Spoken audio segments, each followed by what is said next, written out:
Yeah, what time did we leave off on last time?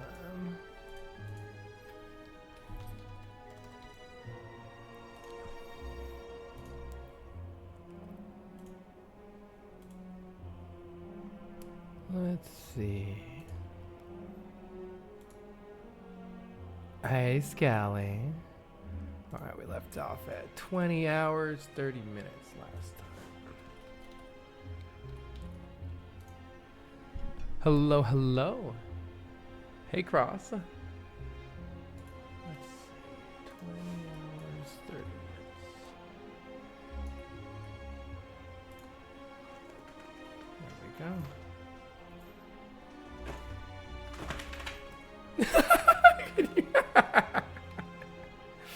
Hello. Oh my god. Welcome, welcome. Hello, everybody. Oh my god, what a silly cat. Good afternoon, Jocko. Hey, Nexit. Today we will be continuing our quest to actually freaking win a run with the defect. Holy shit. Morning, Noctis. Welcome, welcome. Hope everybody's having a good day today.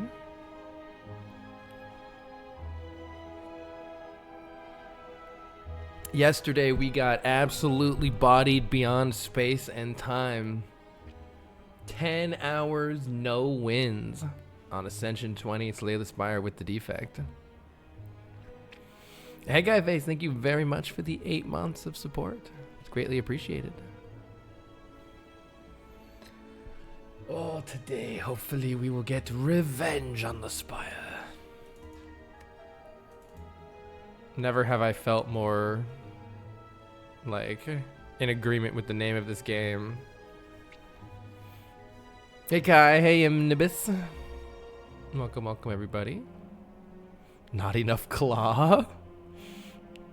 Hello, Highglot. Hope you're doing well. I don't know, claw seems very difficult to actually do anything.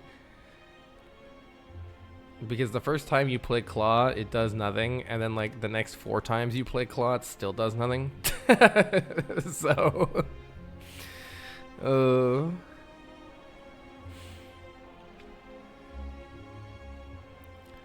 Stab. Alright, y'all, today we will be continuing our mastery challenge of Slay the Spire with more defect. We have not won a single Ascension 21 with the defect after like 10 tries, even though Ironclad and Silent were not too bad at all. Defect has proven to be very hard for me. We got very close twice yesterday, but we're unable to actually pull through at the end and lost to the heart. And even if you get a claw deck though, and you get Timekeepered, yeah, heckin' Timekeeper. Maybe I can learn a thing or two. This game has been kicking your ass. Two dads, this game is rough. I find it very fun though. I don't know why. Something about this game is really fun to me. I feel like you're always teetering on the edge of disaster, like all throughout the entire run. Yesterday you had a really fun Ironclad Fire Breathing, Scally. That is a deck that I really, really want to make happen. It looks so fun. I assume you had an Evolve in that deck, right? Man. So I've been watching some defect guides, trying to figure out what it is I've been doing wrong. I mean, it feels like I keep getting 95% of the way there. And then the last 5% is eluding me. I think I was probably adding too many cards to my deck for some of them yesterday, and that was kind of hurting me. Reduced our consistency of the cards that we really needed to be drawing. No Evolve. Interesting, interesting. So I feel like you need Evolve for that card draw. All right. Let's fire it up. The defect.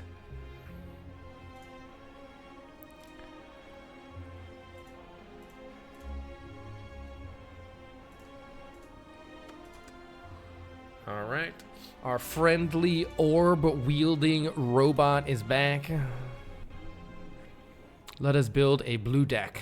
So today we have these 4 options for our starting defect run. We could transform a card. I kind of like the potential of that. Kind of just lets the game randomly decide which way the deck will go. That could be fun. I'm not a big fan of 7 max health just because it's not very interesting. I want something more fun. I would take a curse for 250 gold if there's a shop right at the start, and there is right here. So that could be an interesting start. So let's say we go into this shop and we proceed along this path. What sort of options do we have available here? Let's look at these elites. How many elites? Oh my god, there's like a brutal path over on the left here. I can mark that in red. There are no elites later in the act over here, so all the elites that we get are going to be concentrated right around here. It would be pretty tough to try this left path, but I mean, if we get something really good in this shop, maybe it could happen. Kind of sounds fun. We can always start here and see what happens and then go from there. Obtain a curse for 250 gold. I've never really tried this one. Let's do it. We're rich. We're rich. Yeah, Angelic Friday says curse for 250 sounds good. Has anyone in here ever gotten the 3-card deck achievement? That sounds crazy. 2 dads kissing. 3-card deck. I've heard of let's see. I think you can do that. I think defect and I think most characters can do that now that I think about it. I've heard that on the silent you can do that with what? I'm trying to think of what it is. It's like Grand Finale, Reflex, and a block card, I think, can do it. Grand Finale, Reflex, and a block card. On the defect, I'm sure there's something you could do. If you recycled down to only hologram and all for one, and you used madnesses to make the hologram and all for one cost 0, but then you have madnesses. So maybe I don't know how to do it on defect. Because recycle doesn't work, right? It's got to just be a 3-card deck. You can't just recycle down to 3 cards. That's crazy. Anyway, we're starting here with the defect. Let's fire up the timer. Attempt number 16, actually. I think I need to increase the attempt counter. Though I've lost track because we died so much yesterday. All right, we have to deal with a curse on our deck for just this one jawworm fight. Surely it won't be so bad. Let's get our lightning orbs cooking. We're going to take 7 damage here because, well, I drew 2 curses. That's why adding curses to your deck is a problem. But this will be the only fight that we have to worry about having 2 curses in our deck. So let's dual cast that orb, and we've nearly got a win here. Jawworm gets 9 block, though, so we just have to get through that, and we're good.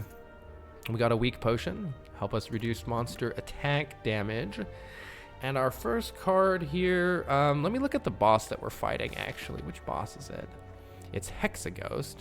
Hexaghost is a boss where we're going to need consistent, sustained, high damage throughout the fight because you're kind of on a timer. Hologram turn 1 is kind of interesting, whereas Sweeping Beam is more direct damage. We don't necessarily need the AoE right now, but later on we'll probably appreciate having a Sweeping Beam in our deck. I think these 2 cards are really good. Storm, I feel like you need some more powers in your deck before you can take it. Let's take the Sweeping Beam. It gets the job done right now for some damage and will help us every time there's a whole lot of different enemies in the fight. All right, so here is our shop. Let's see what we have for offer here. We have a bunch of cards that do all sorts of things. I think first we got to remove that curse from our deck. So let's get this curse out of here. And now we have 285 gold to spend. Maybe we could take the Sling of Courage to start elite combats with 2 additional strength. That might be the sort of thing that we need to defeat all 3 of these elites over here. That will make the elite fights easier. If we take the Sling of Courage, then we don't have enough money for any of the other relics. I don't think Blood Vial is strong enough. It's just 2 health each combat. Hopefully we'll save a lot more than 2 health each combat just by killing things faster. Also, eyeing this Fire Potion. Fire Potion is a fantastic potion for churning through some elite fights. And then Chaku requires playing lots of attacks. I feel like it's not the best relic on the defect unless you build like a 0-cost deck with all for one, perhaps. So I am tempted the most here by this Sling of Courage. Let's get that. And then we could take a Beam Cell for more just straight up immediate attack damage. might be useful, or even another sweeping beam. Beam cell goes well with sweeping beam because if the sweeping beam draws it, it costs 0. So usually when you have card draw, things that either require 0 energy or give you energy are made better as a result. Similarly, you can make an argument for dramatic entrance. I could afford sweeping beam dramatic entrance and we will be fantastic against AoE fights. But I think it's important that we take this fire potion. It might really bail us out against one of these elites. You could also make an argument for dropping the weak potion and taking the attack potion, because that's another sort of thing that would be good there. I'm going to take a beam cell too. Lots of good cards added to the deck that can deal a lot of damage really fast. And of course we've drawn no attack damage with our beam cell, so that's the downside of the beam cell. You start with 2 strength, so dramatic entrance is even stronger. Yeah, it's only 2 strength against the elites, so that would only be 2 damage against 2 of the 3 elites, so it sounds good, but it's not a whole lot of extra damage unless it's sentries, and we're already pretty good against sentries.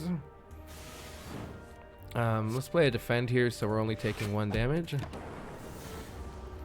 Yeah, only on elites. Hi, Lynx. Hope you're doing well. You have 400 points on the line. Hey, Angelic. Welcome, everybody. Evolve Fire Breathing is really fun. You press end turn to win the fight by like $60 just by drawing. Yes, it's so cool. We can just win here, which is good because then we don't take damage. All right. Our next card here, we could get Focus by losing orb slots. This is a bit slow right now, but is the sort of thing that you really want later in the game. Cool-headed is card draw, which again goes well with our beam cell, and maybe if we upgrade Zap or dual cast, it would also work well with those. It's also nice to have some frost later on as well. Whereas Tempest is a bunch of damage. I haven't experimented a whole lot with Tempest. I don't know what you really need to make Tempest a good card. I think you probably need a lot of energy somehow. And I know you can get that with like Fusion and Meteor Strike and cards that like evoke the plasma orbs. The plasma orbs give you energy.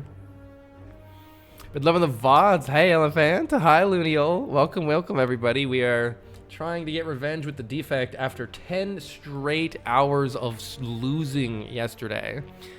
I'm hungry for a defect win. Hopefully we can get it today. More card draw sounds nice. I don't know. One of these times I've got to try this Tempest out.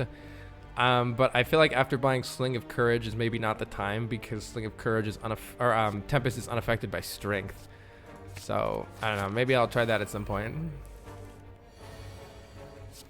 We can sweeping beam these nerds. Actually, I should have probably dual casted that first, but I suspect it's not going to really matter here.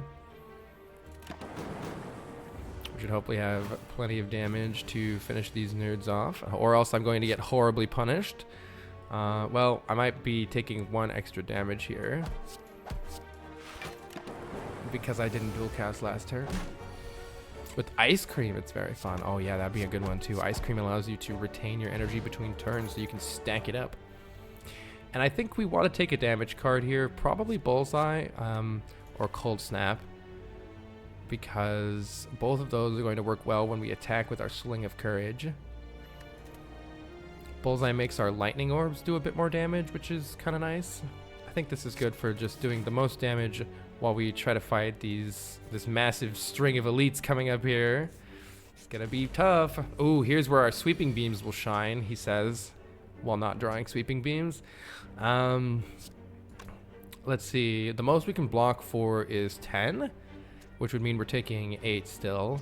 Alternatively, we could, I think we can get a kill here. Let's see, the most damage that we can deal is 14. So let's kill the highest health one that we still can successfully get rid of here. Now with our defend, we're only taking 7.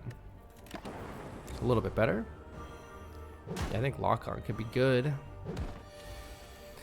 Unfortunately, we have bottom decked our sweeping beam, which you never want to see in an AoE fight. Would have been a good argument for having taken that second sweeping beam that was on offer for us, maybe instead of this beam cell. I think it would have worked out better. I could also still draw it. It's not even that helpful anymore because we're weak. Let's dual cast this and see where the orbs go. Okay. Now this means that we can finish off one of these nerds. Or try to draw the sweeping beam. I'm going to try to draw the sweeping beam. I didn't draw it. Ha!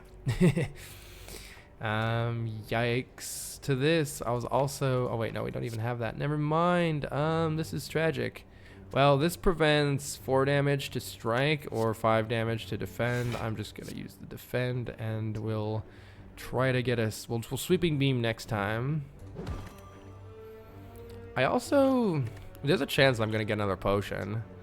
It's a pretty weak use of this potion to prevent 2 damage. Like, I should have done it last turn, but I'm kind of banking on a high roll that that potion is going to be useless if I don't just use it. Because, oh god, am I still taking more damage? Yikes. And depending on, yeah, I think I'm still taking more damage because it takes two strikes to kill these guys. I'm taking 2 more. Lowest damage targets. We need a high roll, I think, here because we have so many elite fights coming up. So basically, I'm like doing something that, yeah. See, well, maybe next time we'll get a, maybe next time we'll get a potion. But yeah, alas, I think this road is probably dead. We'll try though. We will try. What do we need to defeat a bunch of elites right now? I think we need rebound. It's a damage card. We do have Sling of Courage, but we've drawn a bunch of Garbanzo beans on the first turn here. Not looking good. The knob is going to get us. The knob is going to get us. Bullseye will help a little bit, and so will this fire potion. It makes dual cast deal quite a substantial amount of damage. That did 24 damage. So we have to hope that we're getting a kill next turn with Beam Cell and a bunch of strikes. And so good luck to us. We gotta draw Beam Cell on a bunch of strikes here. We have very exactly 1. Nice. And hoping, yeah, we do. Okay, we get it back at preparation. 2 more cards at the start of each combat. That's great. We did get that potion back, which is fine. And so now we could take a little more card draw, or something to do with our card draw. Or some scaling for later if we're confident that we're not going to die to this Burning Elite. I'm not confident that we're not going to die to this Burning Elite. Go of the Eyes is really good against Lagavulin. Kind of blocks for 5 for 0, which is nice, and deals a little bit of damage. Whereas it's not very good at all against the Sentries. Against the Sentries, we would appreciate Compile Driver. Both are okay picks. I think we need to pick one of these. For the boss Hexaghost, how much card draw do we have? More card draws, honestly, pretty good here. I'll take Compile Driver. I feel like the defect really struggles if you don't get... You'll often find like cards like Turbo and Recycle, and they really require you to have energy, or sorry, require you to have card draw. And so having a bunch of early card draw seems pretty good on the defect. I'm going to kind of experiment with that more. And if we're going to upgrade something, there's actually a bunch of really good upgrades here. However, we have to do 2 elites. Well, I guess we could nope out of this one, but I would like to do... Oh god, look at all these combats. It feels like we may have to rest here, but it looks suspicious either way. Let's see what we can... Let's trade this rest and upgrade for the potential to get some really nice relics, money, and card rewards from defeating the elites. I'm not going to distill chaos yet, but I'm nearly there. Let's see. Let's rebound this Compile Driver. We could actually kill this nerd with a fire potion almost right away here. You know what? Maybe I will distill chaos. There's so many good things that could happen, and we'll be... Oh my gosh. All right. Nice, nice, nice. Yeah. This is fat. This is going great. I think I must play this Sweeping Beam. And so I think we're going to take this 10 here, but maybe that's the only 10 we're going to have to take if everything goes well. Leo, thank you so much for the sub. Silent runs today. I won with Silence, so I moved on to the Defect. I'm going to keep playing the Defect until I get a win with the Defect. I'm hungry for that W. Is there a chance we can get a kill here? I suppose it depends on what Cool-Headed draws. We should shuffle as much stuff back into this draw pile as we can. There's a lot of dazes in the draw. There's only 3 because we killed so many of them, but the more cards we shuffle back in before I play Cool-Headed, like if I play some cards, go into my graveyard, and then I play Cool-Headed, those cards that I've already played will get shuffled back into the deck, which is nice for the subsequent turns here.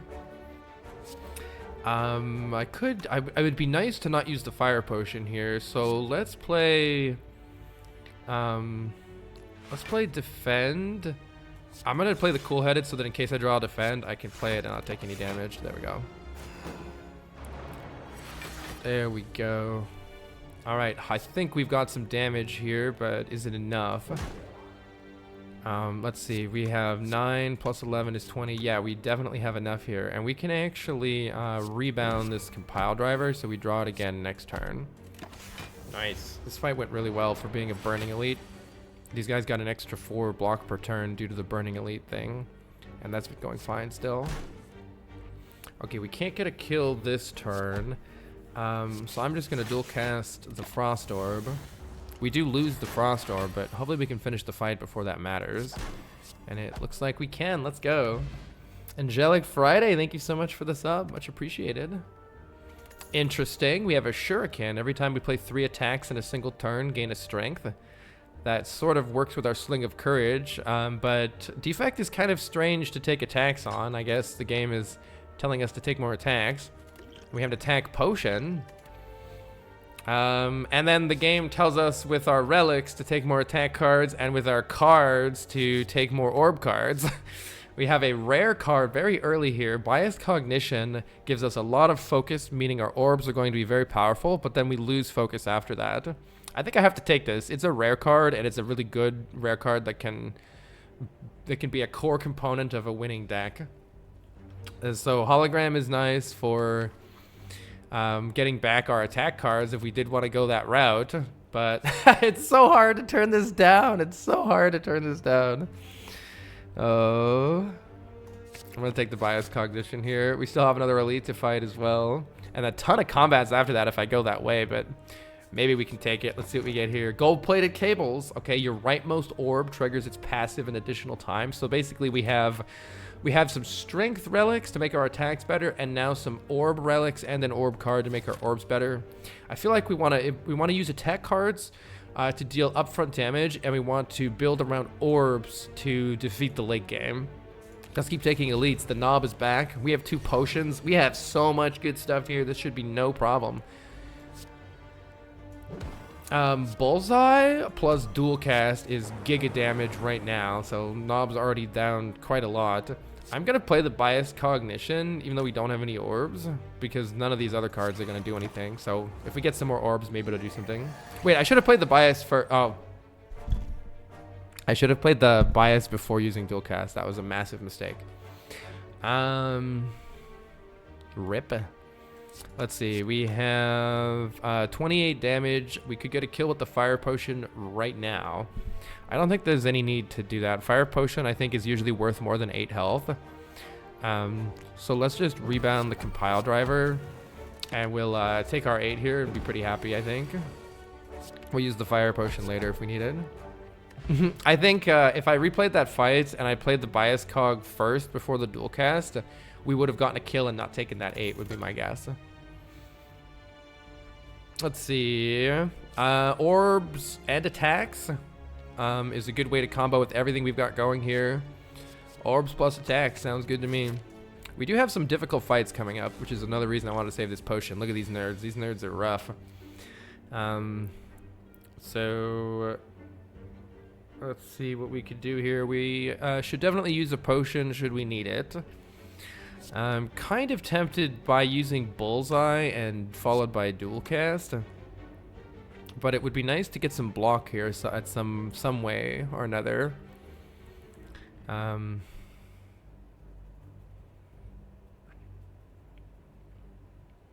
Interesting. If the 2 lightning evocations hit the spike slime, it deals 24 damage, plus the 8 from Bullseye is 1 off of a kill, which is pretty frustrating. So in that case, maybe I should just try to block as much as I can, or maybe draw some cards and see where that leaves us. Alternatively, I can open the attack potion and start with that. It'll give us a free attack, and perhaps it will help us here before we make any other decisions. Let's try that. Interesting. We have 15 straight up damage with Streamline. All for One gets back 0 cost cards, but we don't have any all 0 cost cards in our hand, so I'm pretty sure it's streamlined here, and I think that 15 is going to be more than the extra damage we get from Beam Cell. Let's take a free streamline. Alright, so now we get 15 additional damage. How does that leave things? Maybe I should play Sweeping Beam and see what I draw. We definitely need to kill something here. We don't have any actual block cards in our hand. We just have some Frost, and I don't see a way to really... I was thinking, could I dual cast a Frost Orb? I don't really see a way to do it. So... I guess, what would we want to draw here? Bias Cog would block if I play Cool Headed and draw it, but that's really low probability of happening. It looks like I'm probably just killing one and taking some damage to the face, which is unfortunate. Well, there's Loop if you want to be orbs. Yeah, but I don't think I can do that yet. Could be wrong. But an unupgraded Loop is how you die early in Act 2, or right now, here. I'm gonna play Sweeping Beam to see if I draw a Defend. That's gonna at least help out. And I can guaranteed... no, that's still bad, huh? Still bad. I don't know how to actually play this Defend and get a kill here. Dang. Yeah, I don't know the best way to have done this. This was a complicated fight with a complicated turn as well, with a lot of options and a lot of uncertainty because you don't know what I was going to draw. So I don't know the best way to have done that fight. Probably not how I did. Yeah, kill Slime, take 13. I'll take a little less than 13 because of the Cold Snap, but it's pretty sad. I'll play the Compile Driver here just to see what I draw and get... Yeah, I just more defense, but it's not really helping. Kind of sad here. We're taking 11, which is not good for the upcoming fights that we have to deal with. I'm going to play Bias Cog because it's actually producing block here. And I'm going to probably rebound a Defend so that next turn we're not taking any more damage.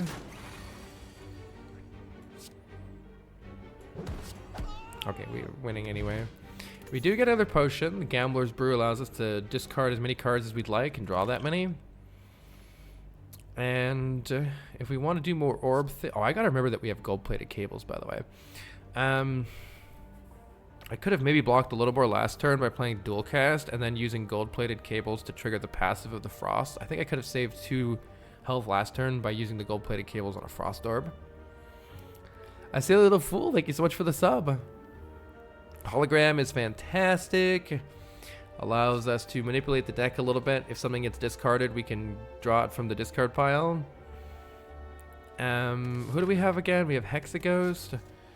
Recursion's nice if you can upgrade it because it upgrades to 0 cost. But without the upgrade, I'm going to take a Hologram. And we're kind of in a rough spot here. Hopefully we can deal with 2 more fights. This guy shouldn't be too bad. Smiley face. And we do have potions if we need it. In order to not take damage, I'm going to play the Cool-Headed and see what it draws. And then probably the Compile Driver. Then we're... looks like we're taking more damage here. I don't have Dual Cast, and I can't get a kill. So maybe I shouldn't have played that. Maybe I should have played Compile Driver to deal damage. Once again, struggling here to actually full block. 40% potion chance. If I had added the goal for the eyes earlier, I forget what I added instead. It might have been a little more helpful than some of these cards that we're getting. I'm gonna play Compile Driver, see if maybe I draw Bias Cog. I didn't.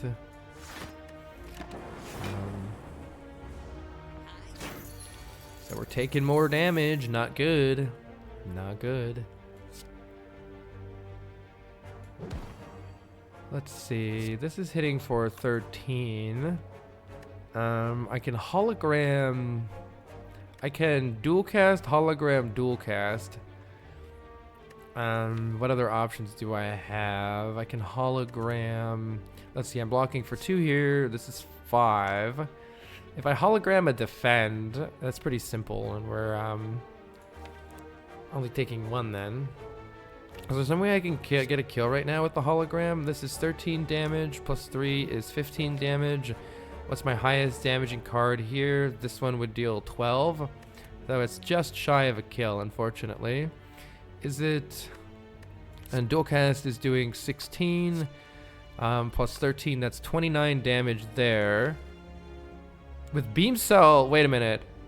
I think dual cast, oh no, I can't. Yeah, wait, dual cast? I probably should have masked this again, but I think it was good. Yeah, there we go. There is a kill there. There we go. That gets it. We were able to use a potion there, unfortunately. Since we do still have this one, it could be a terrible AoE fight. I'm actually going to dump the Gambler's Brew and take the Explosive Potion. I'm also going to take the FTL because FTL is good at proccing Shuriken. It's pretty nice in elite fights with the extra 2 damage added to it.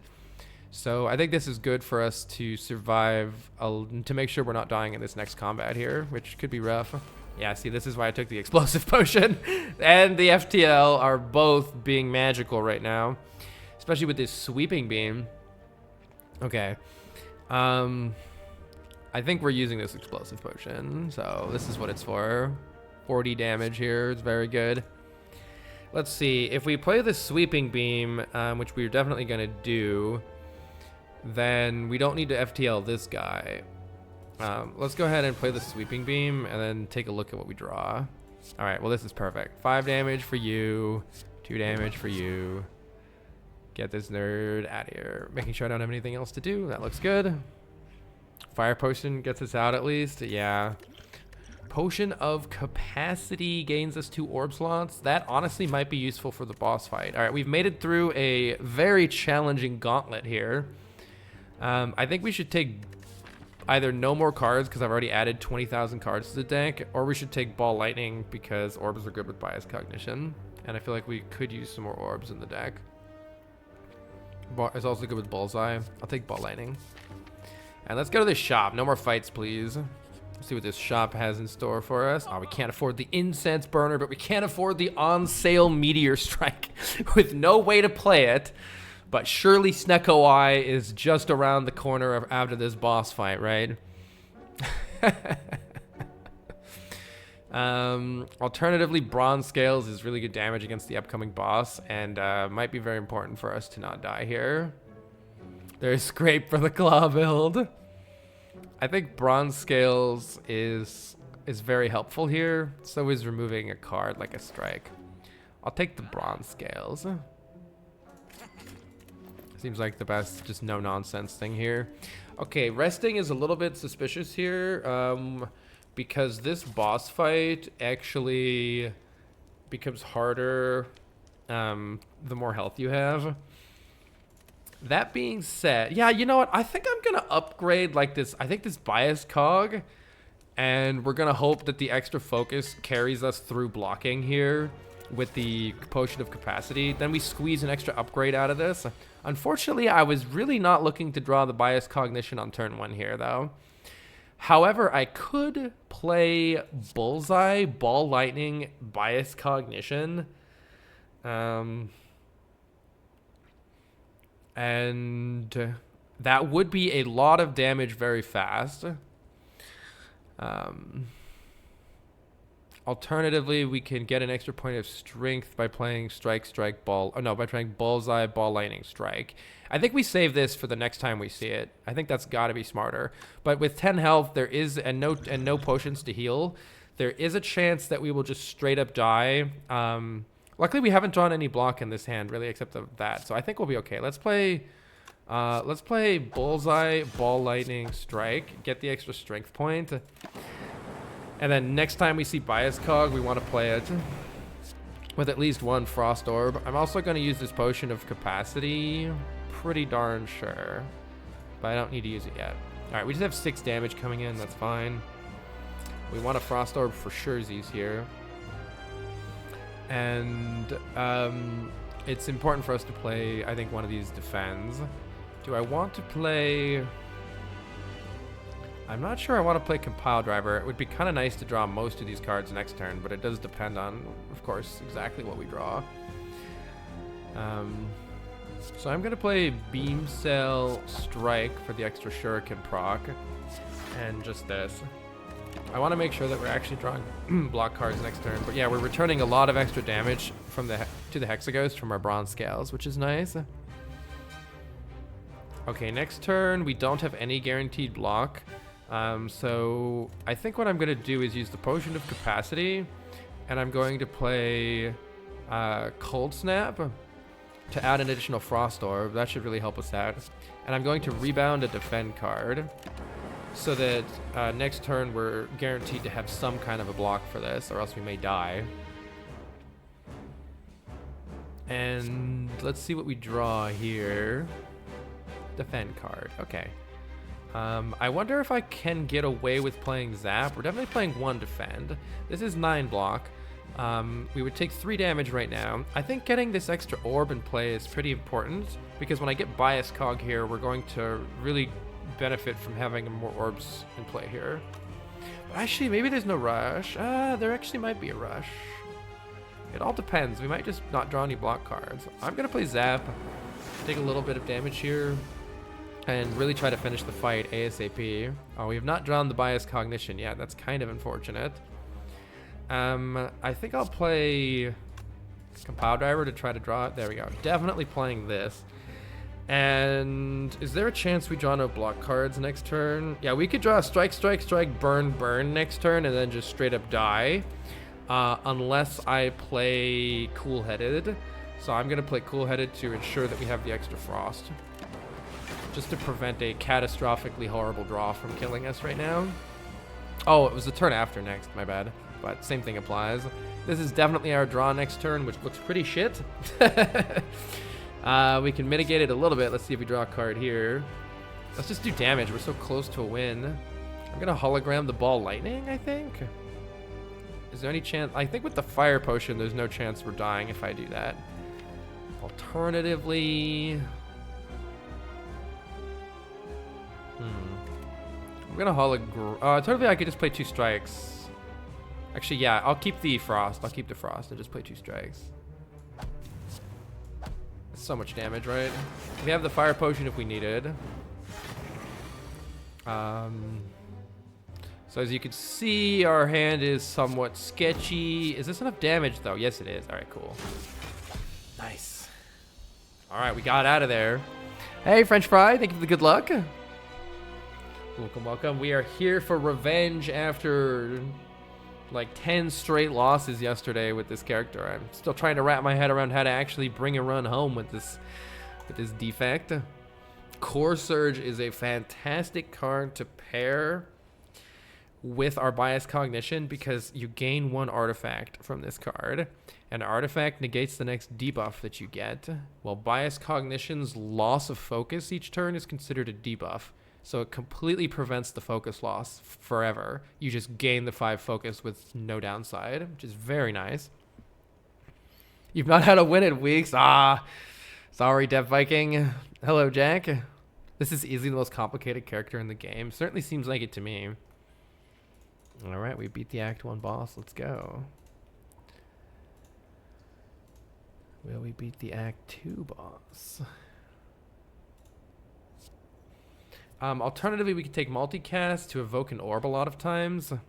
I want to try this at some point, maybe with a Dark Orb or a Plasma Orb, but we don't have either of those. And Buffer, I think, is fantastic. Prevents the next time you would lose HP, but the upgrade doubles that effect, which I think is very powerful, especially if you have an Echo form in the deck. You could play this twice for 4 times damage prevention. I'm going to take the Core Surge here, though. It works with our Sling of Courage and Shuriken to scale some quick attack damage against elites, and it allows us to play the Bias Cognition with no consequences. Speaking of Plasma Orbs, here's a Plasma Orb. Alternatively, we could just say the deck is done with Core Surge, Bias Cog. What more do you need in a deck? Who needs to add cards? Let's just remove cards and take the Busted Crown. I don't know. See, this is where my inexperience with the defect really shines, because if you asked me What does this deck still need in order to defeat the late game? In order to defeat the upcoming elites, and then in order to defeat like the Act 3 bosses, and in order to defeat the heart? I really could not tell you at all. I have no idea. I know that it would benefit from cards like Seek, so that you could like set up this combo faster. And I know that a card like Glacier would definitely help the defense of the late game. And of course a lot of upgrades would help, but I don't really know other than that. Energy is definitely one. Yeah, and so that's why I'm looking at either the Nuclear Battery or the Busted Crown here. I feel like with the Black Star, we might just die immediately. Taking Black Star with no, like, I don't know, with no acceleration on the deck is scary. We have a tiny bit of acceleration with like FTL, or if we draw the bias cog, like it's kind of a fast burst of power. But overall, I feel like this deck would die so fast with Black Star. So some acceleration would include 1 energy per turn from the Busted Crown, or just starting with a Plasma. One of the downsides of starting with the Plasma is once you evoke it, it's gone. But I don't know, I'm thinking the Nuclear Battery is the way to go here, because then we can still see card rewards and try to find some last pieces of the puzzle to continue making the deck better, whereas Busted Crown limits our potential to make the deck any better than it already is, and it definitely needs to get better. This is a game of numbers, and we have to have enough output to not die to the holo combats, not die to the elites, and not die to the bosses. Yeah, and energy is a really good way to increase output, especially when you have card draw, because Cool-Headed and Sweeping Beam, and in a sense Hologram, and also definitely Compile Driver, are definitely all going to benefit from just having more energy. They allow you to dig deeper into the deck faster to get the cards that you need, and to continue to do things like generate orbs that are going to have increased potency because of bias cognition. So I think taking energy was very important here. That much I recognized. But what to add to the deck at this point, I'm not 100% sure what is best here. Like, is this a deck that could take 4 elites? Because there's 4 elites on offer on the left side right here.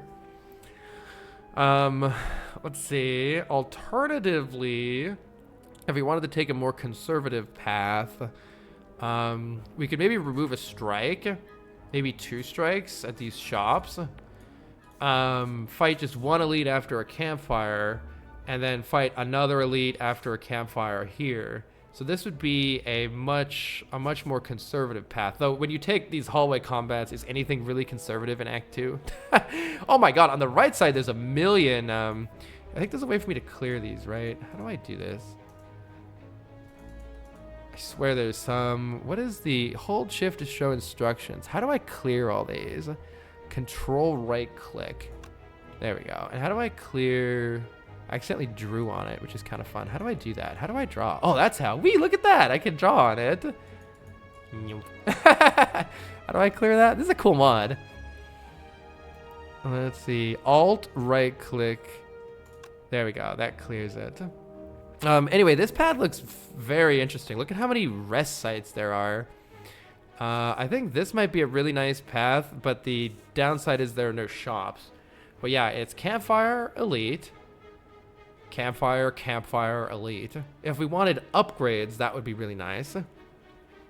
Taskmaster kills you, I think. I think if we play the bias, it just depends on the draw order of the bias cog. If we get the bias cog early and then we generate a lot of orbs, then hopefully we'll be okay, especially with a fire potion. So this is a more conservative path if we value upgrades here. Right now, I'm not sure how much I value upgrades. Upgrading Cool-Headed and Hologram seem important. Unclear to me how much the other upgrades are actually mattering. Zap and Dual Cast are a little less important with the energy, but only a little. Maybe those could still be good. Especially because we have a lot of card draw with Compile Driver.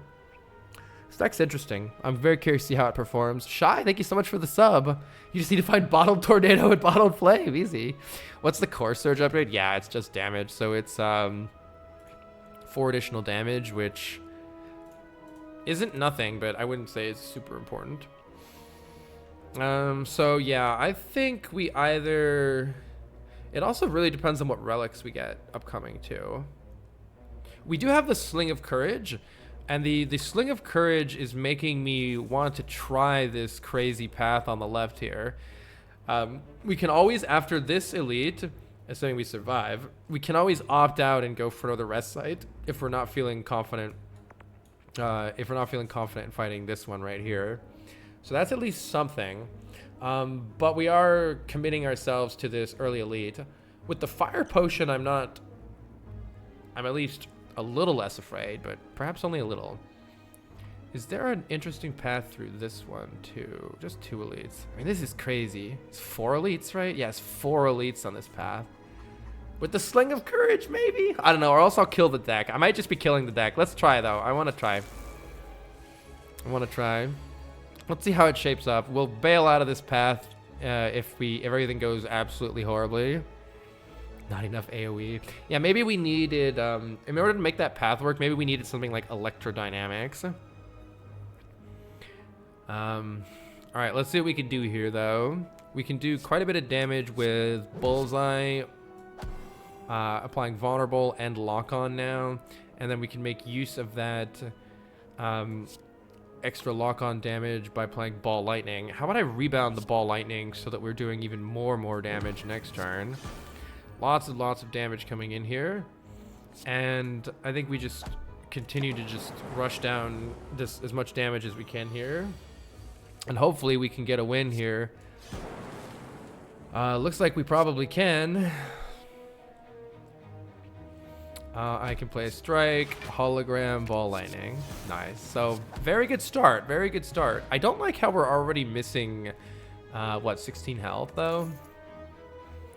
So, what does this deck realistically want? Does it want an unupgraded Hologram, or not really at this point?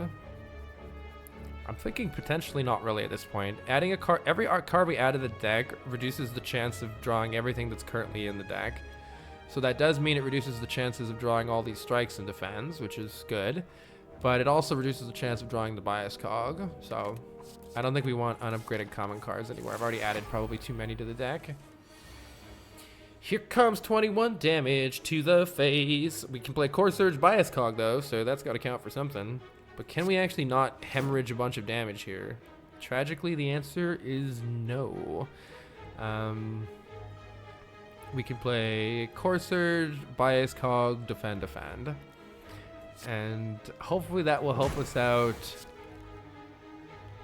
Is there a chance I should have played Bias Cog and then Core Surge? What happens if you place them in the opposite order? Because this guy's going to frail us, right? I don't know if there'd be like any use of doing that.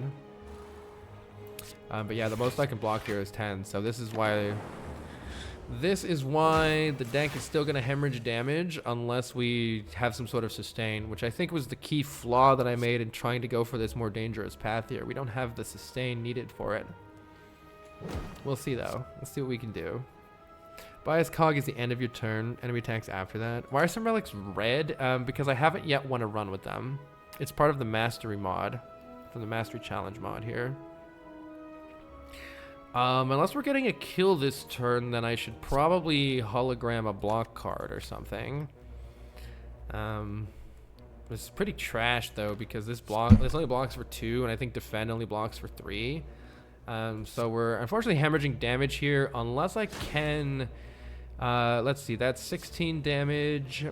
Plus 9 is 25 damage. So I can get a kill here with the Fire Potion. I think that's probably better than hemorrhaging more damage. But now my Fire Potion's gone and we're sad. So yeah, I think I think I made a serious mistake in pathing, and I should have gone up this right side here. Yeah, I should have gone up that right side, I'm pretty sure. Alas, this is how you learn. Unless I want to save the Fire Potion. What are my odds of getting a kill next turn? I think it's probably pretty good. So what if I hologram the best source of block here? It's only +2, +3 for the defend. So we're taking 7 to save the Fire Potion. I probably should save the Fire Potion, with the hope that this actually saves it. Let me verify that there's for sure no kill here. If I hologram Ball Lightning, maybe it's a kill. So if I hologram Ball Lightning is going to deal, it's vulnerable and I have 1 strength. So Ball Lightning is going to deal 8 and then with the vulnerable 12 damage. So it's going to deal 12 damage. This will evoke for 13, doing 25 damage. And then we're going to have 2 lightning orbs for plus 16. 25 plus 16. Holy shit, is exact lethal if I play ball lightning? If I did the math right, please tell me I did the math right. Yo. Well, yeah, you got it, Jack, too. You got it, Jack, too. Holy. Exactly lethal. So some math saves the day there.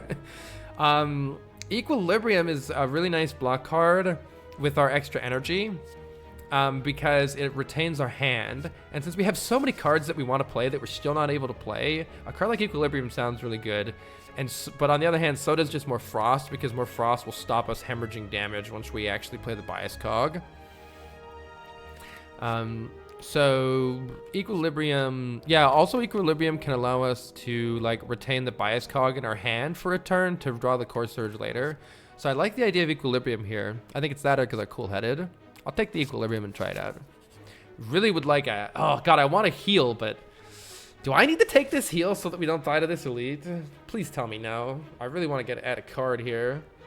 This could go terribly, though, since we've done it. Those were the easy pool fights. This is a hard pool fight coming up. It could be Avocado Rat swinging for like 30 on turn 1 or whatever ungodly stuff that they do. But adding a card to the deck seems also pretty useful here. It has a low chance for a rare, but what if we can add Seek? 2 potions and we can rest after the elite. Let's try to add a card. Oh my god! Wait a second, wait a second. Boot Sequence is good too. Maybe maybe we add the other bias. So, okay, I got 2 bias cogs and it actually sucked.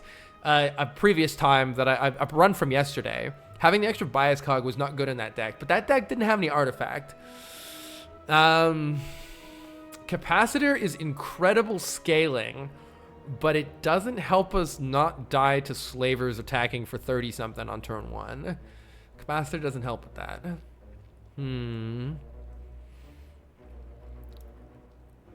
Self-repair also is good. Self-repair also is good.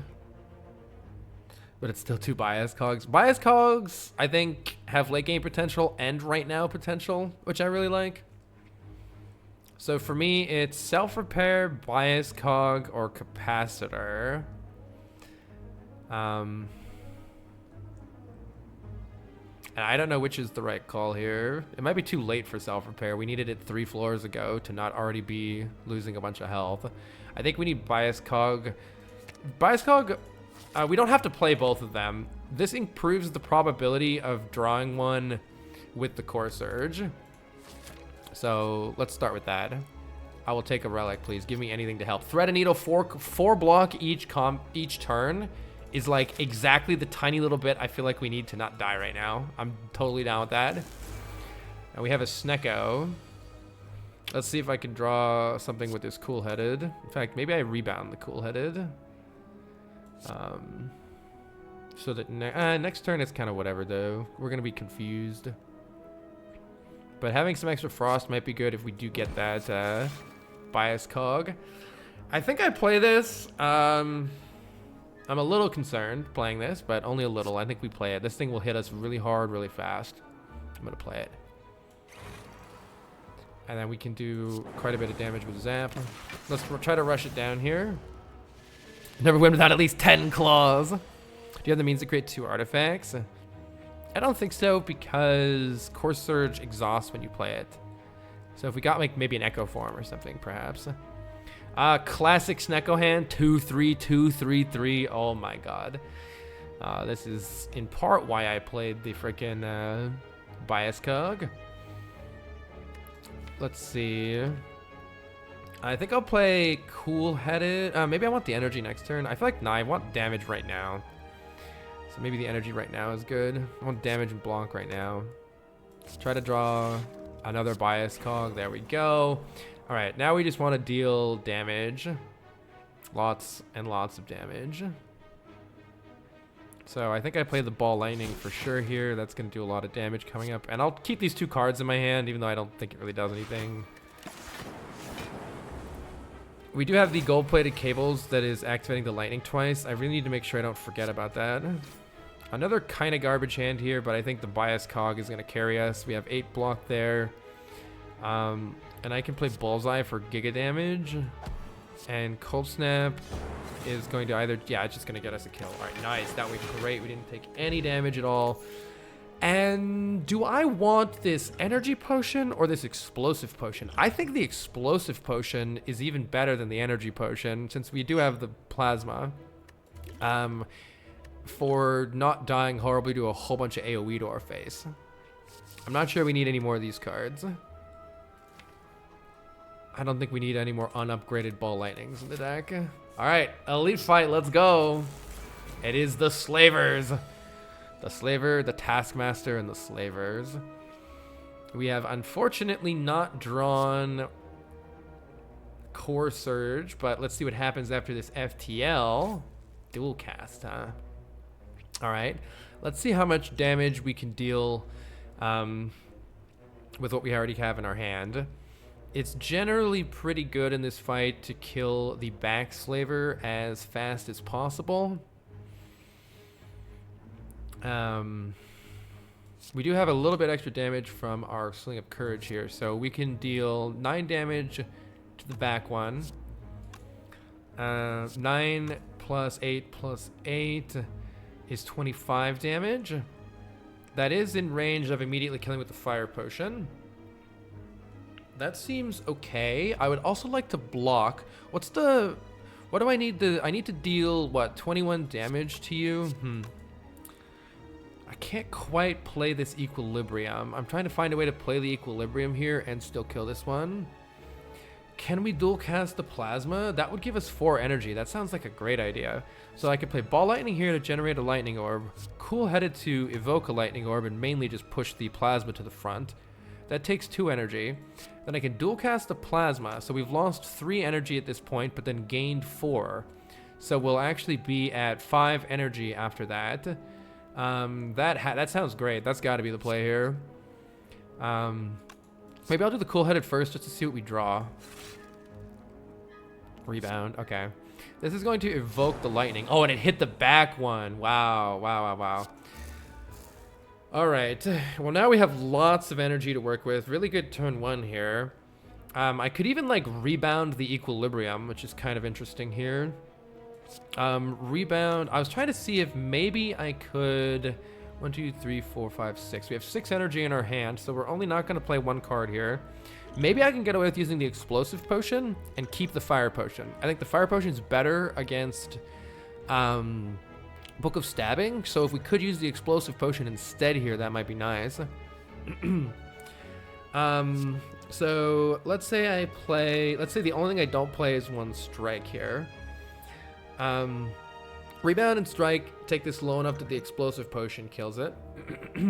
So then I can play Defend and Equilibrium, which is full blocking this turn, and I can rebound the Equilibrium just to guarantee that next turn, no matter what our draw is, we're not going to take any more damage. We'll have Equilibrium then. I think that's a good play. We're only going to have 3 energy next turn, though, which is a little bit sad.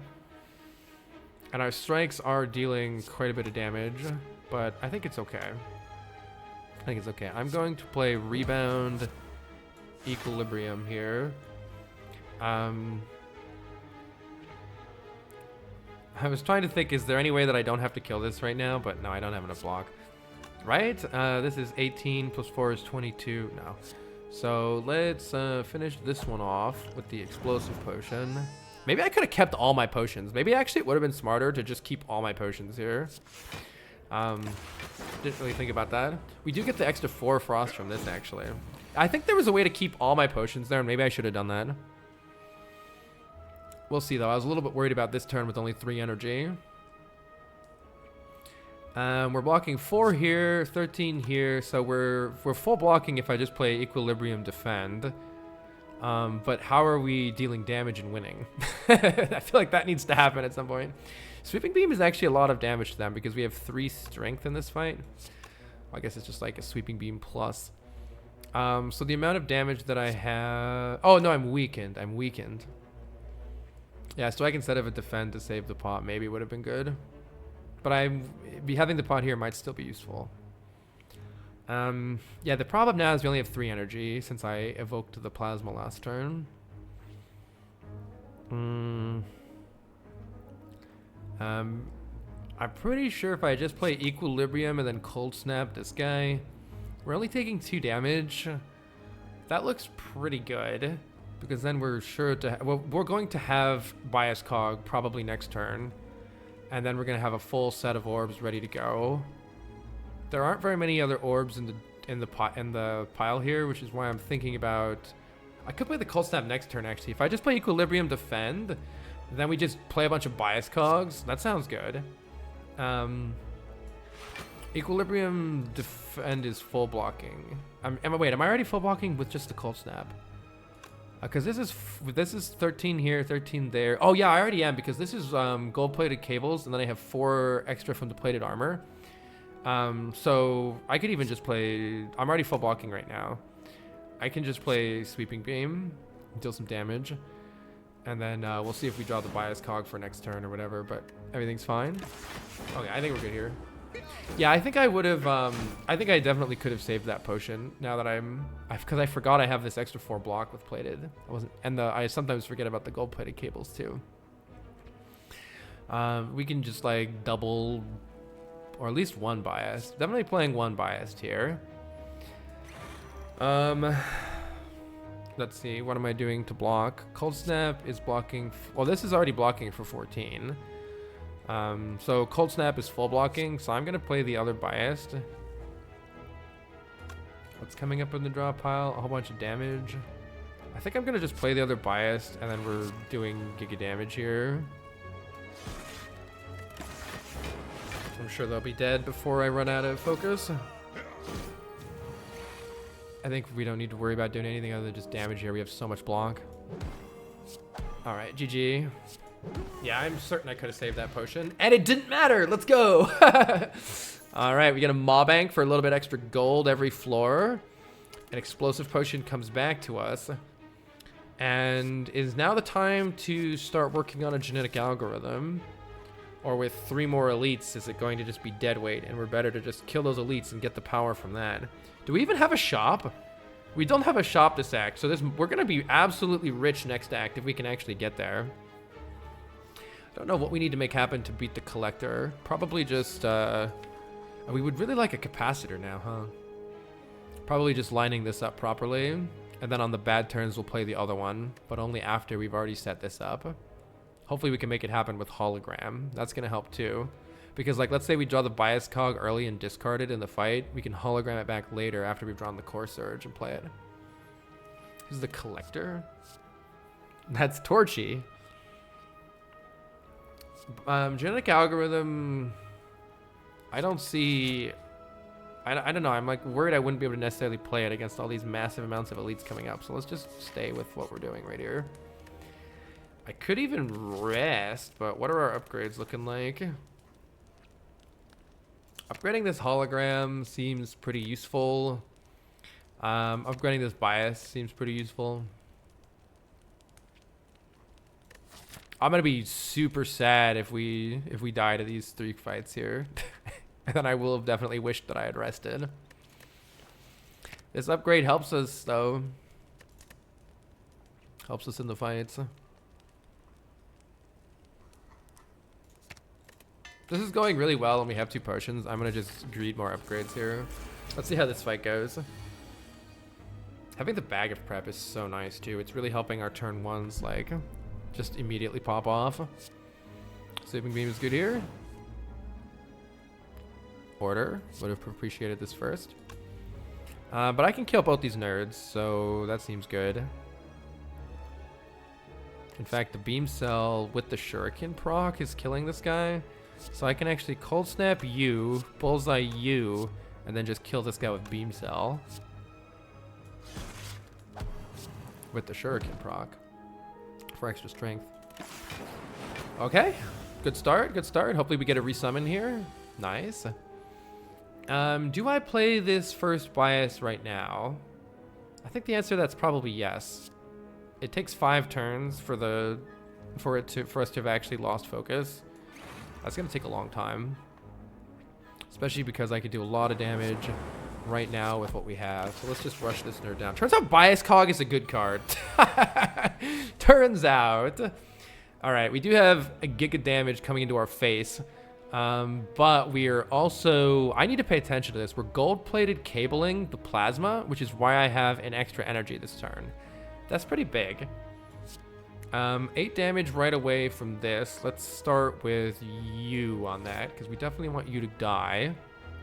I'm pretty happy playing the other biased here, though I suppose I'll play cool-headed and just see what I draw. It is unfortunately just a strike. But I think there's no chance that we don't finish this fight here. So let's just deal giga damage, kill these nerds. We can play every card in our hand. So what's the least stupid way of playing every card in my hand here? I think I want this guy to definitely die, so let's just do this. Save our potions. We only have 20% potion chance, so let's save them. Leap is better defend. All right, that went extremely well. This deck is absolutely popping off, and we got another potion, which is ridiculous. Sundial will give us energy every now and then when we shuffle our deck 3 times. Oh my god, we have another Core Surge. Are you kidding me? What is this deck? I mean, Electrodynamics sounds fantastic, but my goodness, how do I turn this down? I don't think I can turn this down as much as I want this for AoE damage. Are we dying to Reptomancer if I don't take Electrodynamics? I don't know. I hope not. This sounds... I'm going to do this, but I don't know. I don't know. I hope I don't die to lack of AoE. Let's keep fighting. We're doing so well here. A little bit of extra health or Sapphire Key at this point. I think I still want the health right now. There's a chance that we'll get benefit, like a better relic later, but I definitely don't want to die to these 2 elites right now. 1 or 2 more frost, more draw, more energy. Sling of Courage gives you a pretty good shot against Repto. Yeah, the extra... Honestly, I'm really happy about the Sling of Courage. I feel like that little bit of extra damage has been really helping us out here. This is an example, though, where we don't have any blocks. So I think we're definitely at the point where I would like to add additional Frost cards to the deck. I think that's what we should look for next. Because this is a good example of, well, we just didn't draw a block. I can try to draw the block still with the Sweeping Beam. I'm pretty sure... Yeah, I don't know. This is a lot of damage coming in. Let's see what the Sweeping Beam draws.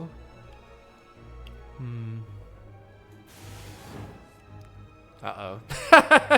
Well, this is why I was concerned. This makes me think that I was actually just getting lucky draws previously. Kind of a yikes here. Can I get a guaranteed kill on this guy with the Fire Potion? We can deal 33 damage with Fire Potion plus Core Surge. 33 plus 9 is a guaranteed kill right there. So we could do Core Surge, Bias Cog, Ball Lightning, Fire Potion, and take 20 damage to the face. I don't know what else I can do that's better than that. Ascender's Bane, my beloved Cortania, hello. Thank you for the 55 months. What's the build here? The build is a whole bunch of Core Surges and Bias Cogs and not nearly enough block. Don't use potions. I'm not taking 14 damage here. I'm using a potion for sure. Unless I can kill this guy without using the potion. Definitely not taking the 14 here.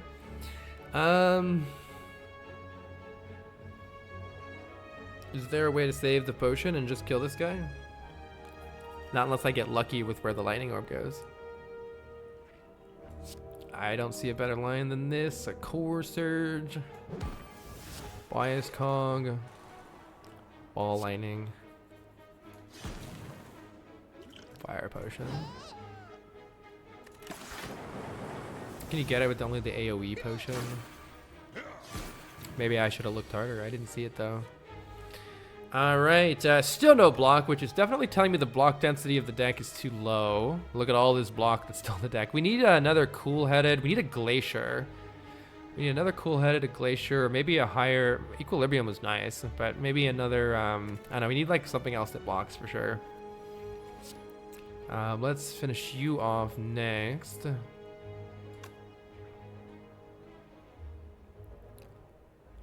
Rebound FTL is 20. See what we draw. Okay, we're drawing the cool-headed. I think we definitely want that for block here. I could also see where these orbs go. Let's see. Cool-headed is most of the block that we need this turn. Yeah, cool-headed is enough block this turn, so we're pretty good on block now. So let's just worry about finishing all of them off. I'm gonna rebound the cool-headed, or maybe I'm gonna dual cast this. Let's just see what happens. Went to all that guy. Can I just kill both of them? It's very close. Yeah, I think I probably can, right? Because this deals 8. So I can... This is... What's my highest damaging card? Yeah, I can just kill one, hit the other, and then the lightning arm finishes them off. Okay, nice. We're out of there. So we only took that damage on the first turn. Gremlin Horn is very good. Whenever an enemy dies, gain an energy and draw a card. That's going to help us. That's kind of like an AoE card. That's kind of like an AoE solve. What is this? We've gotten so lucky with these potions. We got another potion. We're at 0% potion chance. What the heck is this potion luck? Oh my god, we take chill here for sure. Get this bias cog is a massive trap. What is this seed, by the way? This is the craziest seed that I have ever seen on this character so far, but I think we need chill. Chill is frost. We are in desperate need of additional frost right now, and it is again an AoE, is a help for our AoE fights. Give me that chill. Thank you very much. And let's see how this fight goes. Maybe we'll rest, maybe not. What about third? We've had second bias cognition, yes. But what about third bias cognition? Let's try to draw some cards here, I think. In fact, maybe I rebound the cool-headed. If only it drew more. Nah, I don't need more frost. We got chill. Let's see what we draw. Well, we drew all the orb cards. I'm probably going to...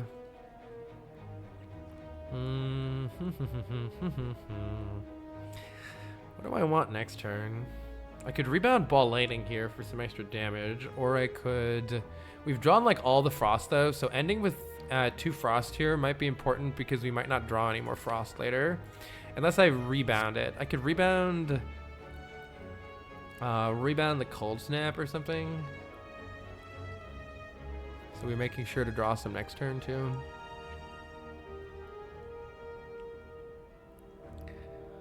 I would like to play this ball lightning, but then I have to get rid of my plasma, and that sounds kind of weird. This is where lots of orb generation gets really weird with the nuclear battery, because I feel like I should keep my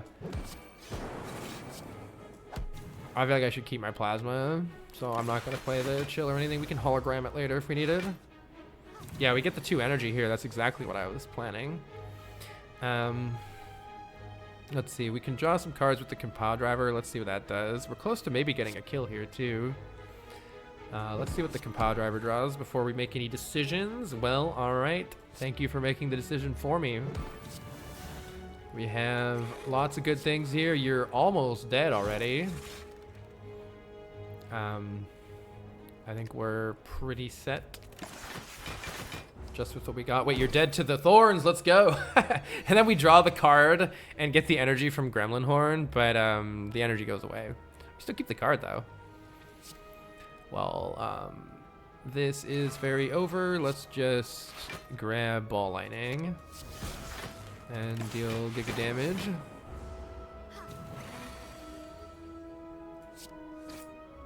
Nice. All right, so the combats went exceptionally well for us. We have literally 0% potion chance.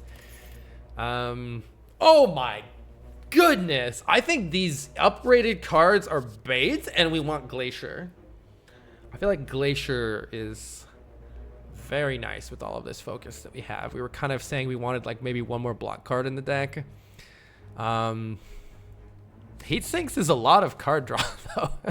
With it's only 2 bias cogs, right? Yeah. Heat Sinks Plus is tempting, but I'm taking Glacier here. You really like Charge Battery. I just like Frost Orbs. I just like Frost Orbs right now. And I am going to definitely continue to greed upgrades. I think. Starting with Chill in our opening hand, there's definitely like a... There's definitely a potential for that, but I think we want the card draw. I think the extra card draw is gigantic here. It helps us get to the puzzle pieces that we need to find faster. And I think that's important. So is upgrading the hologram for a similar reason, because it doesn't exhaust when you upgrade it, so you can keep using it in long fights multiple times. I'm going to take the card draw here. Seems good. And we have potions for this elite. It is finally the Book of Stabbing. I'm very curious to see how we go here. We do start with the Core Surge, which is great. Am I using the Flex Potion right now for Giga Damage? We're probably not getting any more potions. We have a lot of attacks in our hand right now, including the FTL, so that's kind of a good time to use the Flex Potion if we're going to use it. It's going to add a lot of damage right now. I don't know if I can... It just all depends on the draw order. Like, if the bias cogs are at the bottom of the deck, we're going to be real sad. Do I have any frost? I do have a little bit of frost right now. I'm going to use the Flex Potion. Really just all depends on how we draw. Okay, it's nice we have another frost. We can draw actually a buttload of cards by playing Cold Snap, Compile Driver. Maybe if I had noticed that, maybe I wouldn't have bothered using the potion so fast. But we definitely need to play the Core Surge here in order to have our bias cog working for us. And I think I'm just playing Defend Chill here to try to block. Right, because I'm blocking, if I play the Chill, Plasma goes to the front, so we're getting 4 block from the Frost Orbs, 4 block from the Plated Armor, and so we have 14 damage coming in, so we still need to block an additional 6. So I'm going to play the Defend here, so we would get some extra damage from playing one of those because I used the potion. I don't know, maybe I panicked with the potion. Oh! I forgot that using the potion, we kept the 5 strength. I think that's totally fine. We didn't even draw the bias cog anyway, but I forgot that's how it works. And now we have 21 damage coming into our face, which is why I was worried and panicked and maybe used that potion. But hopefully we draw a bias cog here. Thank fuck. All right, we got the bias cog. Now the focus is going to go down, but that doesn't matter. Let's just win the fight. Wait, I should have just played the card. All right, look, it doesn't matter. It's fine. Wait, does it work in this order or no? Does it not work in that order? I don't know how that works. We're already full blocking, so let's deal damage. I think we'll be just fine here either way. It doesn't work in that order. Let's see what happens with the artifact. Oh, it prevents 1 instance, but look at that. The bias is still there. But that's so weird that it works like that. So the bias is still there, so we're still losing 1 focus per turn, but it prevented it for 1 turn. That's goofy. That's goofy. All right, well, I'm going to just hologram a 0 cost damage card, which we don't have. Oh, we have FTL. Sure. All right. Well, anyway, I maybe could have gotten away with not using the potion, and we do have a potion belt. Oh my god, defragment. Pretty sure I want defragment here for even more focus. Do I have too much focus? Is such a thing possible? I'm gonna take this defragment. Apparitions? I don't think we want apparitions here, but it is interesting. The advantage, so apparitions are 3 cards that appear in our deck at the cost of half of our max health, and they allow you to become intangible for a turn. I feel like the advantage of the apparitions is this deck does require some setup. And so while we're setting up, you can play the apparitions to not die. Like, let's say it's the spear and shield fight, and turn 2 of the Spear and Shield fight is rolling around, and we're about to get slammed for like 60 damage, Apparition can bail you out while you're still waiting to set up your focus. I think the counter argument to that is we have Bag of Prep and at least a little bit of card draw, which helps us get around that issue. We have energy and card draw to get around that issue, to create consistency in the deck. I think we probably need to add more card draw to really not have like brick a draw and die. So this is like a solution to that, but it comes at the cost of, if you have one bad turn still where you don't draw the apparitions, you have half health, you could just die. So I don't know how it shapes up there, whether you would take the apparitions here, like if it would be better on average for your deck. I think this would be a really interesting point to resume this run later and see if taking these apparitions seriously changed anything. Does it lower current HP? No, yeah, it's just the max HP. So we wouldn't really lose any health by taking them. We didn't lose any current health. But I'm going to refuse and say that our extra health is a buffer in and of itself to bad draws, and so we'll use that extra health later if we need it. Against the Collector here, I really hope we can upgrade a card. I don't have any potions to bail me out, but getting this defrag upgraded seems really nice here. So I'm really hoping that we can just set up a gold-plated cables looping Frost Orb with a whole lot of focus. Hopefully we draw well with that. I do not want to play this Bias Cog right now. I think I'll save the Chill as well, since when she summons it'll be better. Let's draw cards with Compile Driver. It wouldn't be a bad thing at all to add another Compile Driver to this deck if we really need additional card draw. Okay, cool. Well, we get Core Surge and Bias Cog turn 1. That's got to be good, right? All right. In that case, I could just go ahead and play the Chill immediately, so that we have more guaranteed block next turn when she summons, and we'll probably attack for 7/7/21, I think it is. Let's just take the guaranteed block next turn and the extra energy from looping the plasma. Oh yeah, 7/7/21. And I'm definitely appreciating the extra block here. Let's kill one of the minions. I still don't quite understand the best strategy for this fight, especially because the orbs are going to kind of go randomly, but let's see, we can play Compile Driver. We're currently blocking for only 14, so we do have a lot of extra damage to account for here, which I think means we're going to have to lose the Plasma Orb for another Frost Orb so that the Frost Orb gets looped, because an additional Frost Orb is 14 in additional block right now. So it's either that or I play Compile Driver. The problem with Compile Driver is, let's say I draw, I don't know, Strike, Rebound. We're taking quite a lot of damage to the face. So the guaranteed way to not take additional damage this turn is to just hologram the Cold Snap and set up 3 Frost Orbs. That also gives us a Shuriken proc. Oh, we're getting the Shuriken proc anyway. I'm going to take the guaranteed way to not take any damage right now. And just Cold Snap this nerd. Okay, what's our current block at?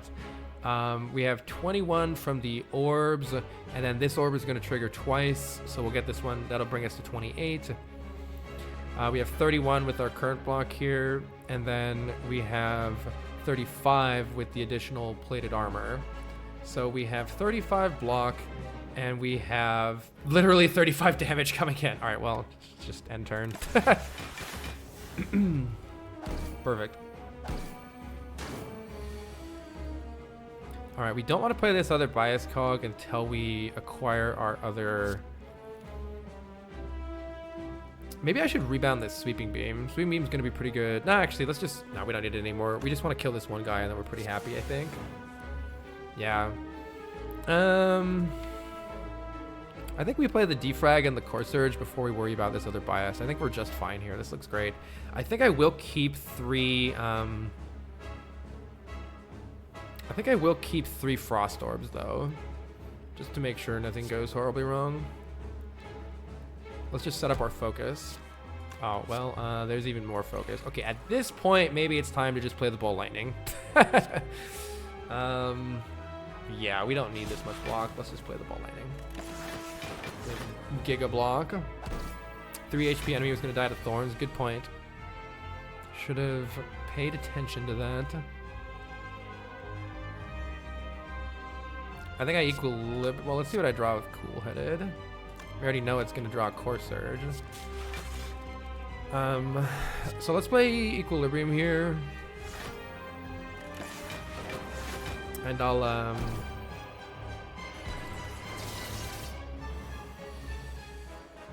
I didn't want to play the Core Surge last turn because she's debuffing. And I did not want to prevent one of her debuffs. I want the artifact. So, getting artifact right now won't remove vulnerable, frail, or weaken, right? It'll still work on my bias cog when I find it. Hopefully. Okay, thank you. I was not quite sure how that would work. Let's see. Getting rid of this guy prevents 18 damage. There's actually not a lot of block in our hand right now.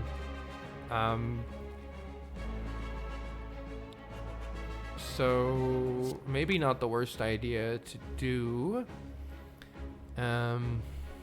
Especially because we're weakened as well. I think I'll start by playing Core Surge here. That gets rid of you and draws us a card, which is nice. I can draw 2 additional cards with Compile Driver, but maybe I should make room in my hand first. So let's play Beam Cell here. And then let's see what we draw with these 2 additional cards. Okay, so let's see. This is blocking for 18, 27, 31, 34. So we are taking a very small amount of damage this turn if I just play these 2 defends in my hand. It's probably fine, right? Alternatively, what if I was thinking if I could dual cast one of these Frost, but dual casting it doesn't necessarily help that much. Because it's already kind of getting, oh, it would help a bit. That's 24 block, but then I'm not looping it with gold-plated cables though. So it doesn't really help. Ball lightning, dual cast. Then I'm not getting the extra block from gold-plated cables, which it feels like I want right now. I'm just gonna play either just 2 defends or bullseye for the extra damage, which may be okay too.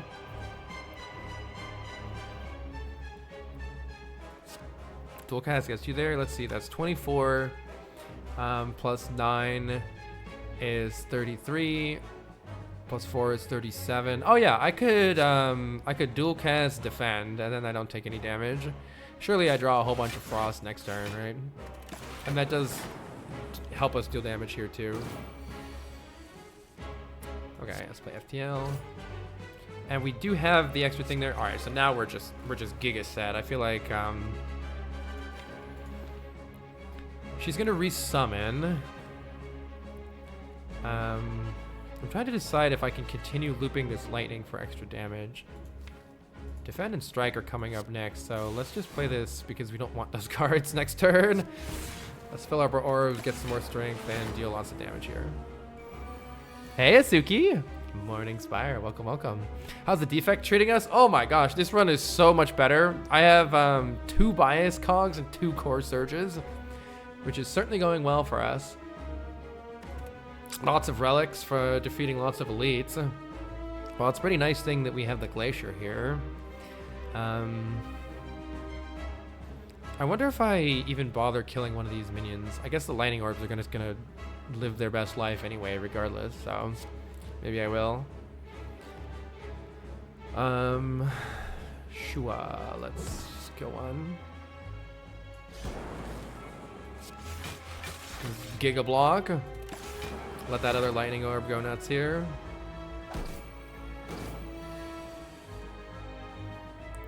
All right.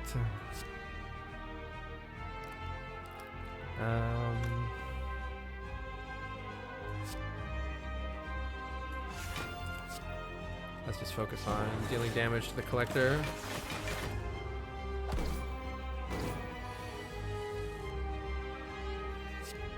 Let's see, can I get another lightning orb? Yes, I can.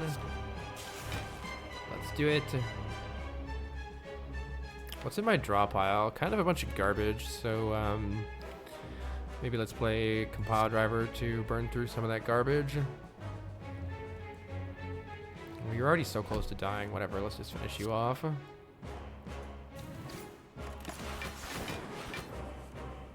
gotta remember that I have the gremlin horn. I keep forgetting to use it properly. Alright, looks like we can just finish her off here.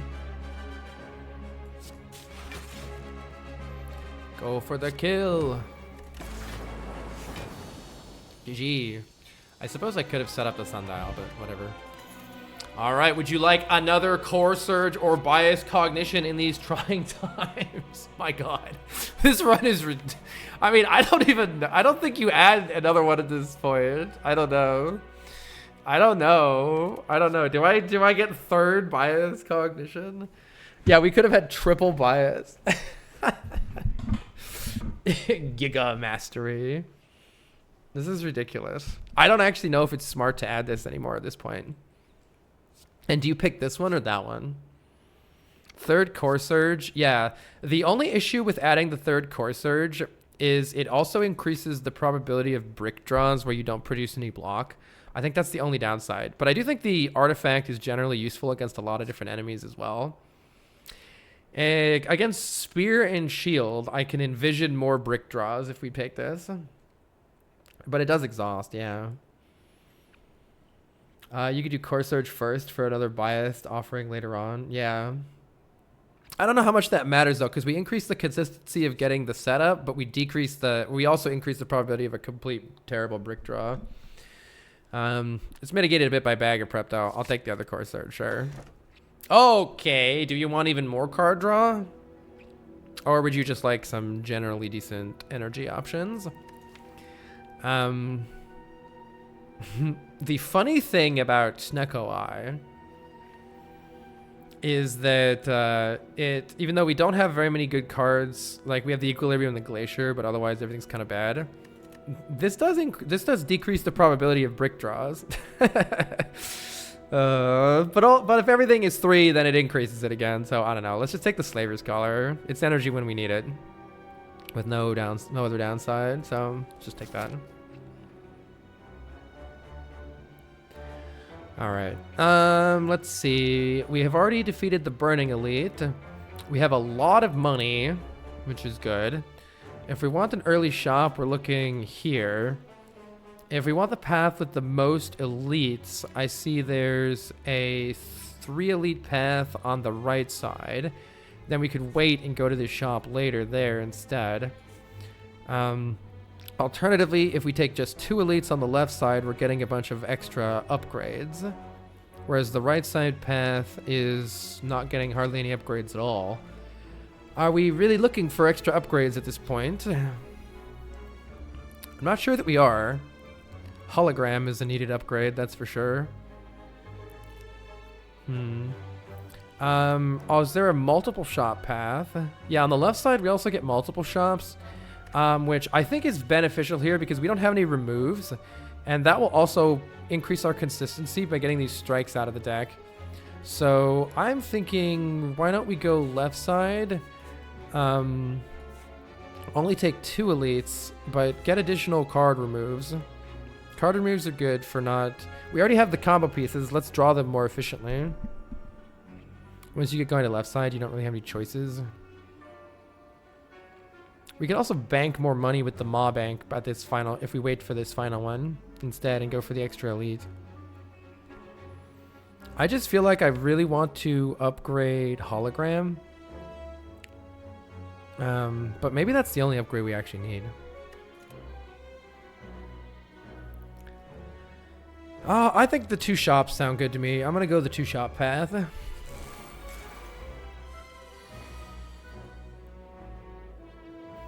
All right, let's work on the Flame Nerd first.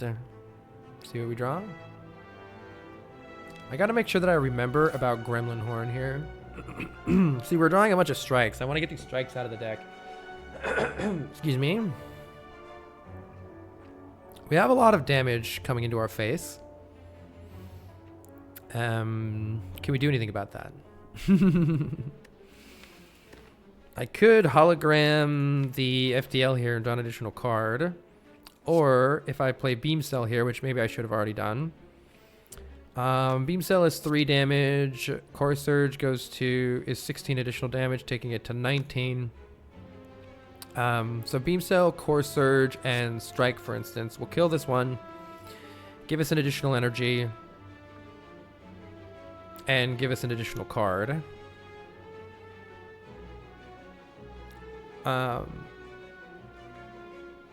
Otherwise, right now we have 13, 17 block. So we're taking 7, depending on what we draw. Oh no, the hologram will be 3 additional block in that line too. Okay, that's hardly anything. Let's see what we draw. I think that's good enough for me. I'm gonna play Beam Cell on you. Bonk you here. And I could rebound. I could play Rebound here and just see what I draw. Rebounding the Equilibrium is pretty fine for next turn. Maybe there's something I don't want to rebound though. I don't know. Let's see what we draw. Hello. Well, let's just play Bias Cog. Let's play Equilibrium with Rebound, I guess.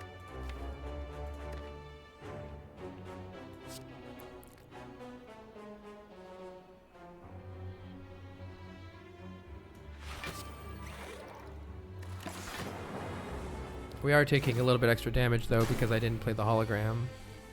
Maybe I should have. Alright, and we can finish these nerds off.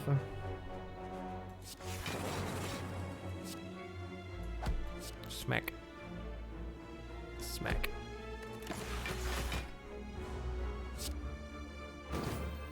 Here with my +2 drop return. Yeah, I think Snecko could have been really good in this deck just to increase the consistency of drawing more. I was thinking about that.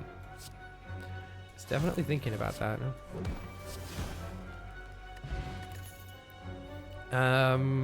Are we a deck that wants a Turbo Plus? I think it increases the chance of brick drawing. We need more card draw first. In that case, I think Compile Driver is actually better for more card draw.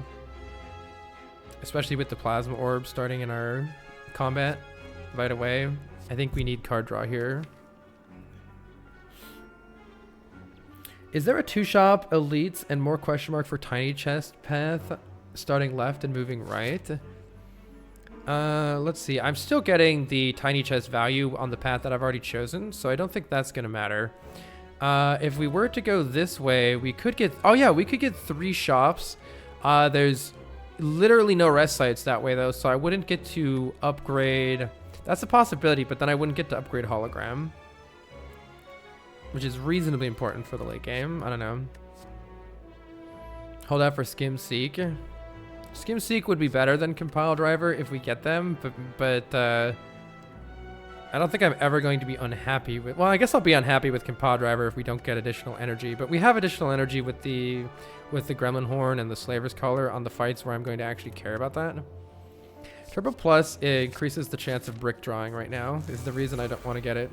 The only way I foresee this deck losing is a brick draw. And so I'm trying to add stuff to the deck that prevents that from happening. Let's see what we draw with our cool-headed here. Glacier is okay. We can play Beam Cell. Get these Core Surges ready. And we also want to stockpile potions. That's also nice power for the late game.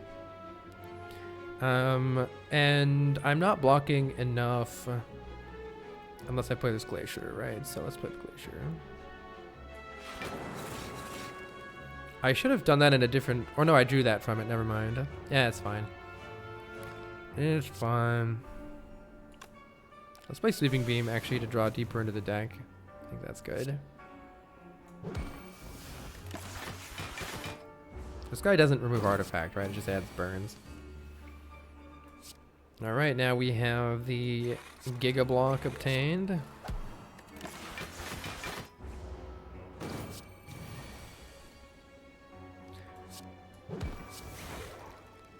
Massive block. Probably would have killed to just play the Zap, right? It's all good. Is there anything to do? I am not motivated enough to try setting up Sundial every turn.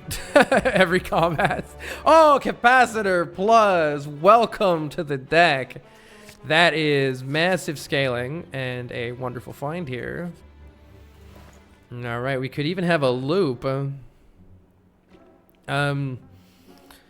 Let's see. On sale, cool-headed is good and makes us value the upgrades more. Capacity potion is really good long-term value as well. I think I am pretty interested in Anchor because Anchor helps us not hemorrhage damage all the time. So I'm very interested in a strike remove here. Get this out of my deck. That increases our deck consistency. Anchor helps us, gives us the time to set up, so I'm going to buy the Anchor here. We're going to appreciate having that in almost all of the late game fights, and it'll help us not hemorrhage damage up until those fights, which is good. An additional cool-headed does seem like a generally good idea here, though especially important if we get the extra campfire to upgrade it.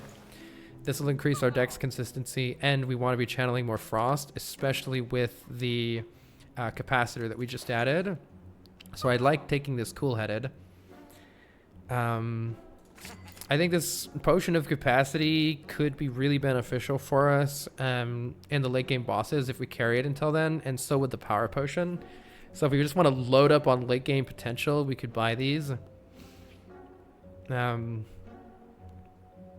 It is a bunch of money to spend on potions, and we'll probably get more potions.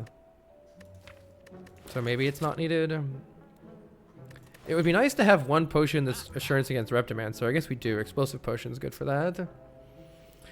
Any other shops on the path? Yeah, there is one more shop towards the end here, so saving money for that one could be wise here too. So maybe we just save the extra 200, and we'll probably have, what, like 300 by then or something? I do like the idea of buying one of these, though, as like a insurance policy against the late game fight. Something to carry with us. Even the energy potion has really good potential. I'm gonna buy this potion of capacity, and then move on. Oh my gosh, I forgot the tiny chest was up already.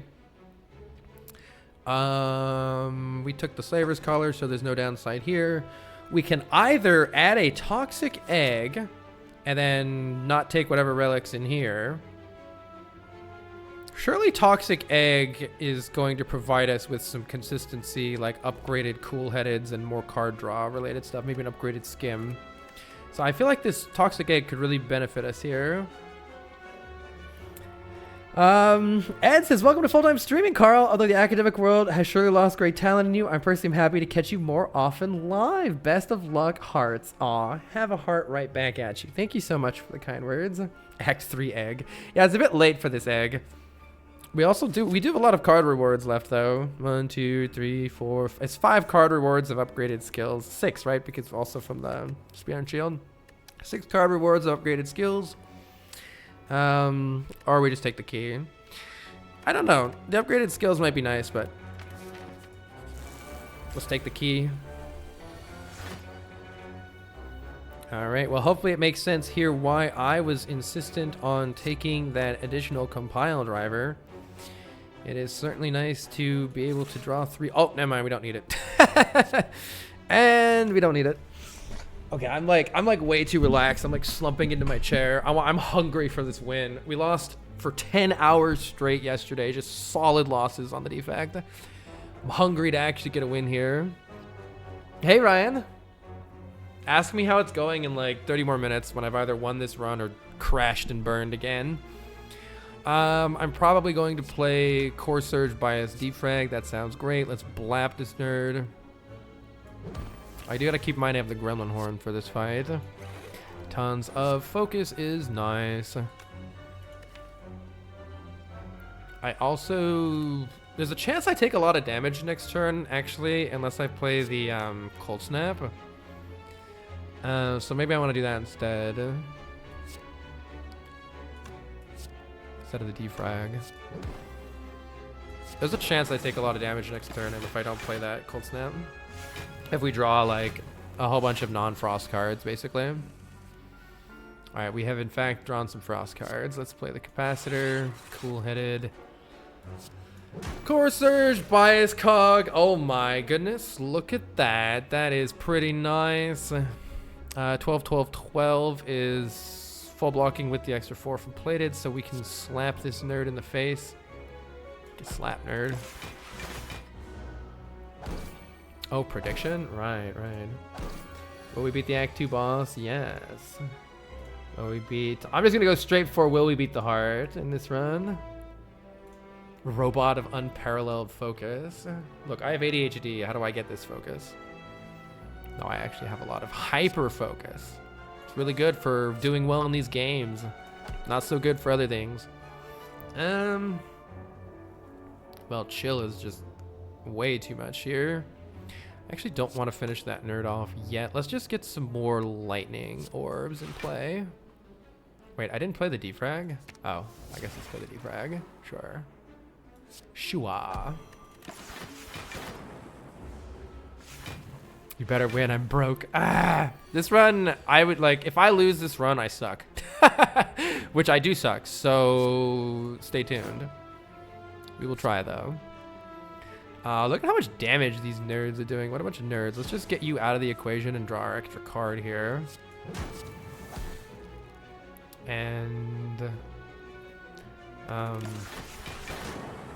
looks like we can finish him off here.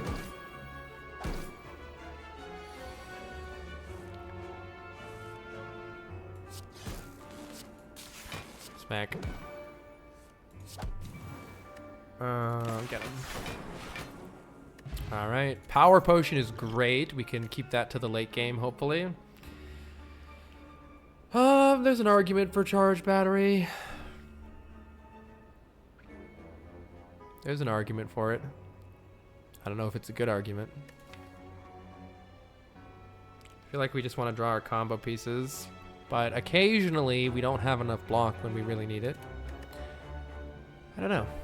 The extra energy also helps occasionally too with our card draw that we've added. But usually I think I would rather draw combo pieces than those. And in that vein, I want to upgrade our card draw towards the combo pieces. Hey Makita, doing pretty well. It's a very fun run we've got going on here. Here she is, it's Repto. All right, this is what I was worried about. However, ever since we got the Gremlin Horn, I was a lot less worried. Because every time we kill one of these daggers, we're going to get an energy refunded to us. Hopefully we can kill one right away here, and we can. In fact, Beam Cell Core Surge kills one on its own. That's pretty fantastic. So let's start with that. Make sure I'm not forgetting anything here. Beam Cell Core Surge. Draws us a card, gives us our energy. We can play this biased already. This is already looking fantastic. Let's go ahead and get a Frost Orb and see what we draw here. Let's see, that's 10 damage. Are we getting a... that's actually enough damage with just the Bullseye.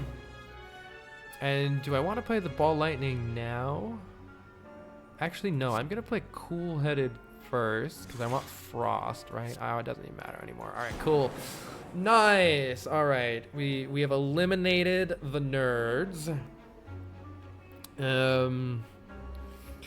And surely we don't brick so badly next turn that I mean, I guess what? She can attack for like 30 something next turn.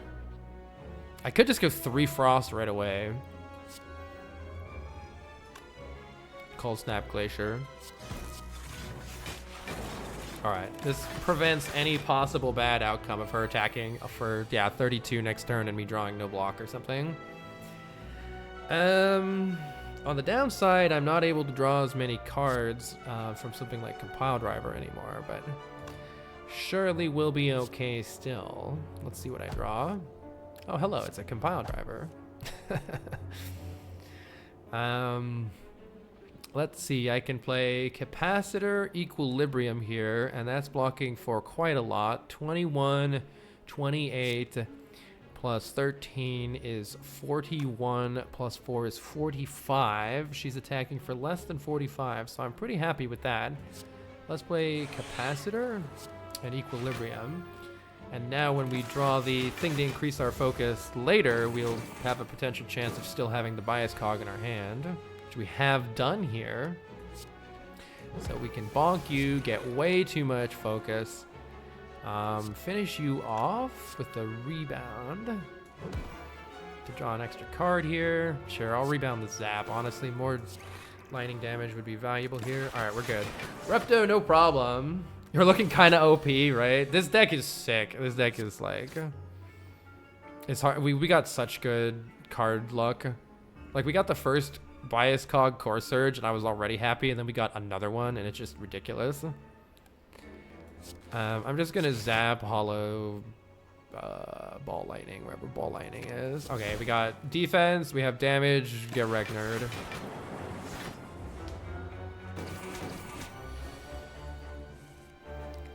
I don't think any of this really matters anymore. Let's finish her off. There we go. This deck is crazy when we get the combo pieces. Kunai is unnecessary. Additional power potion is fantastic. I really like having that that extra stuff built up in there. Go for the eyes isn't bad. Weak would help us set up. There are a couple fights, notably where the go for the eyes is a dead draw though, including Spear and Shield. We're unlikely to be able to remove the artifact needed to actually apply Go for the Eyes on Spear and Shield. So, in that sense, it's going to make that fight in particular worse. And I think that's like the only fight that I'm still afraid of at this point. So, maybe I don't take that because of that. I don't know though. Kunai finally some scaling. Shuriken, Kunai, Sling of Courage. All right, this started out as a combat defect run. That's why my cards that I was adding at the beginning were like Bullseye, Rebound, Pile Driver, Cold Snap. I was banking off of this Shuriken and Sling of Courage. And honestly, that allowed us to take a lot of elite combats. We've done the highest elite combat path every single time. I think we went like 4-4-3 or something. Okay, we did have an extra upgrade, but I don't think I need it right now. So let's recall here, and then if we add an additional card that we want to upgrade later, we'll do that later. Let's take our recall. We got all the pieces now. Make sure I don't fuck that up. So I can take this relic if we want it. I mean, the game, look, there was a combat defect in this. If you just look at the relics, all right, there was like an amazing combat defect in here somewhere. But then I got the gold-plated cables and I gave up on that shit. It's funny. I would have rather had the toxic egg. All right, well, this could be interesting. Let's go ahead and see what we draw off of Cool-Headed. Capacitors here. Probably want to play that. Am I blocking enough if I play the capacitor? Chill, maybe I play first because it deals a little bit more damage right now. Do I need that though? Let's see. If I play capacitor, core surge, chill. This is doing 24 damage, meaning it's going to be having what, 16 left? We're fine. So I can just play capacitor, core surge, chill. We're doing good here.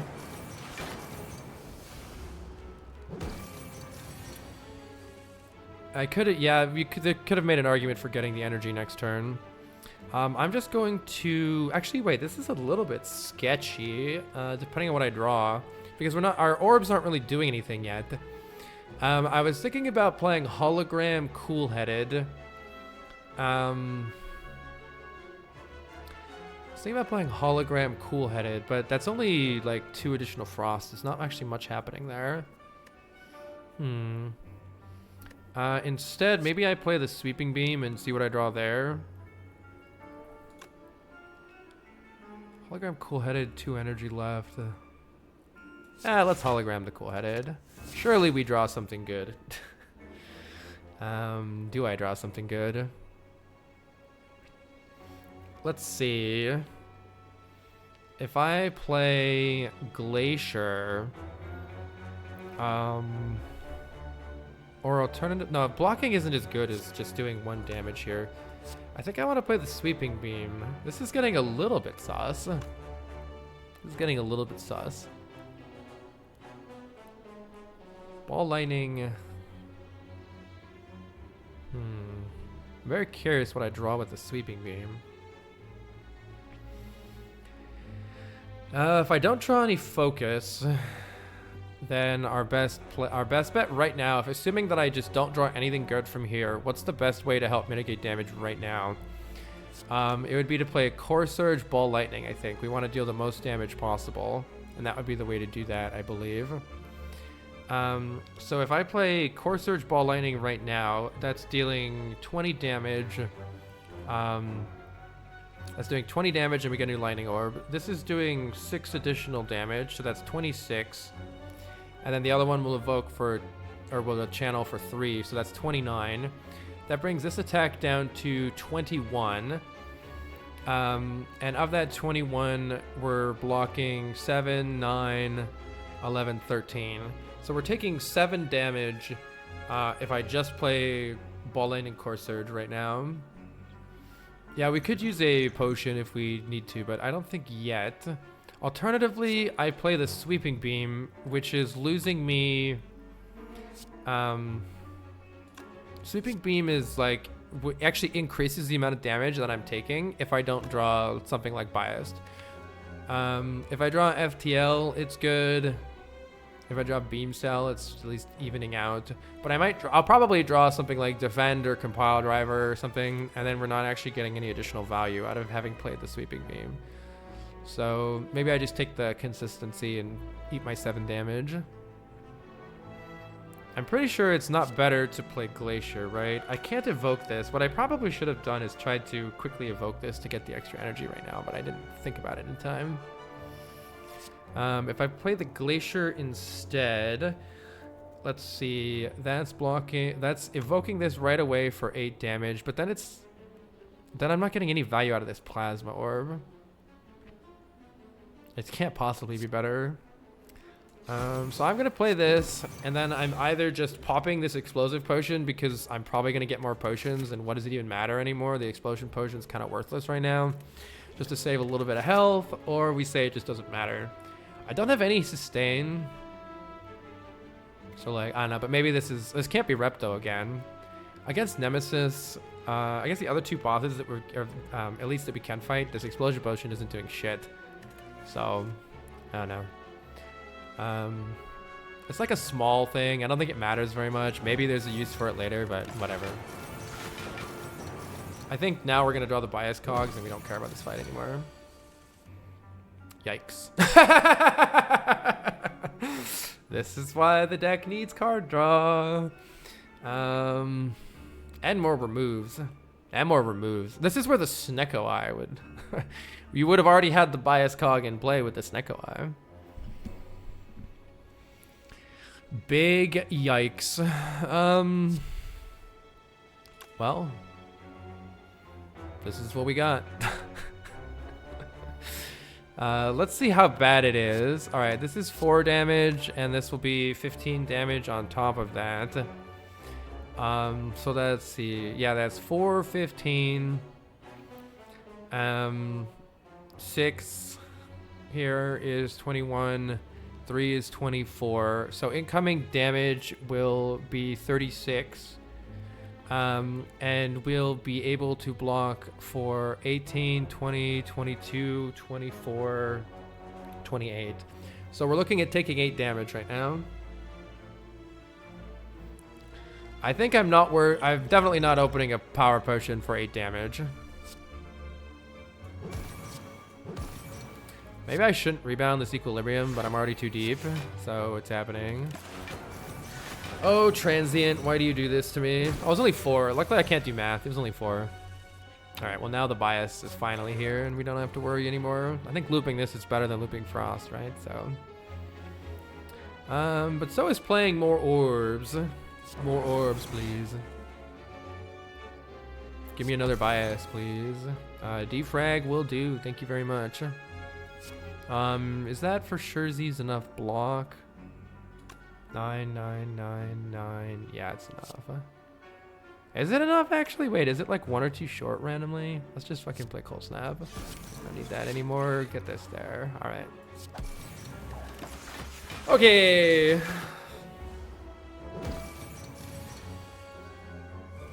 Play the other Bias. Now we're pretty happy. randomly do stuff. Go. We can buy more potions in the shop if we need some. Let's see. Cold Snap seems good. Orb seem good. Orb seem good. Get him. Ah, we have 3 power potions. That's gonna help our late game. We actually have the ability to upgrade this defrag. Or I can take Electro. Who are we fighting?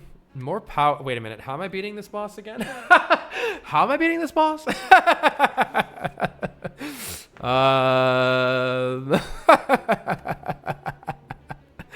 I should have taken a consume. Hello. Oh my god. Well, this could be bad. Look, we're scaling off of Kunai to beat that boss. It's fine. How bad is Electro for Spear Shield? No, I was thinking that, Asuki. I was thinking that. And then I saw this boss and I got scared of taking Electro. That's the main reason I didn't do it. So this should be fun. I don't know how to beat this boss. I mean, I assume we're still just going to play... We're going to play 2 Bias Cognitions. That's what we're going to play. And I guess... Oh, no, we're going to play Capacitor and 2 Bias Cogs. Hopefully that'll still be fine. We are going to have to deal with the minions. Chill is a card that exists here. Let's draw some cards first. Let's kill you first. Why did I hit that one? Whoops. I got scared. Core Surge is here. That's good to finish this nerd off. And then I can play Chill if I need to. I'll just play Chill and see where the Lightning Orb goes. Alright, whatever. We got plenty of extra energy now. The Core Surges are here. I'm gonna just work on finishing these other ones off. We get the extra energy out of it anyway. Nice. Powerbird gets outscaled. You have Gremlin Horn for the cultists. Yeah, I was thinking that too. I got scared, but then I was like, wait, it's probably fine. Let's see what we draw. We still want more removes. It's kind of what I'm planning on using my money for.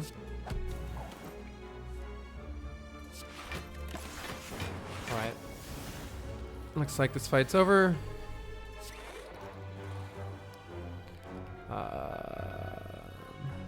Let's just get another lightning orb. Do I have a lightning orb here? Yeah. But I can't do that, tragically. JK, let's just sit here.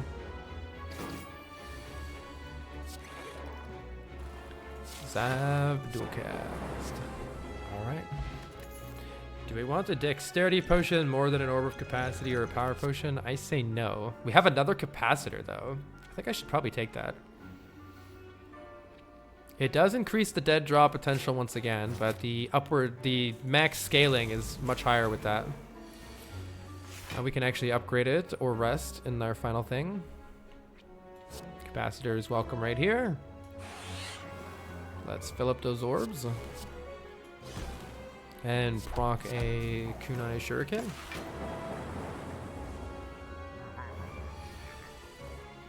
Core Surge is here. We haven't gotten any Frost yet. Let's start by drawing cards and see what we draw. We've still not drawn any Frost yet. I'll play the Sweeping Beam first in case it's a Frost card. I probably should have Beam Celled somewhere in that pile of things that I didn't do. I can just play Defend Core Surge here. I think that's probably fine. Because it's not debuffing us this turn, and we're pretty likely to draw all the Frost and Bias next turn.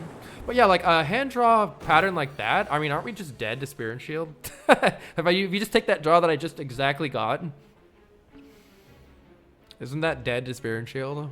That's what worries me. I don't know what we need to not fall over. Let's see.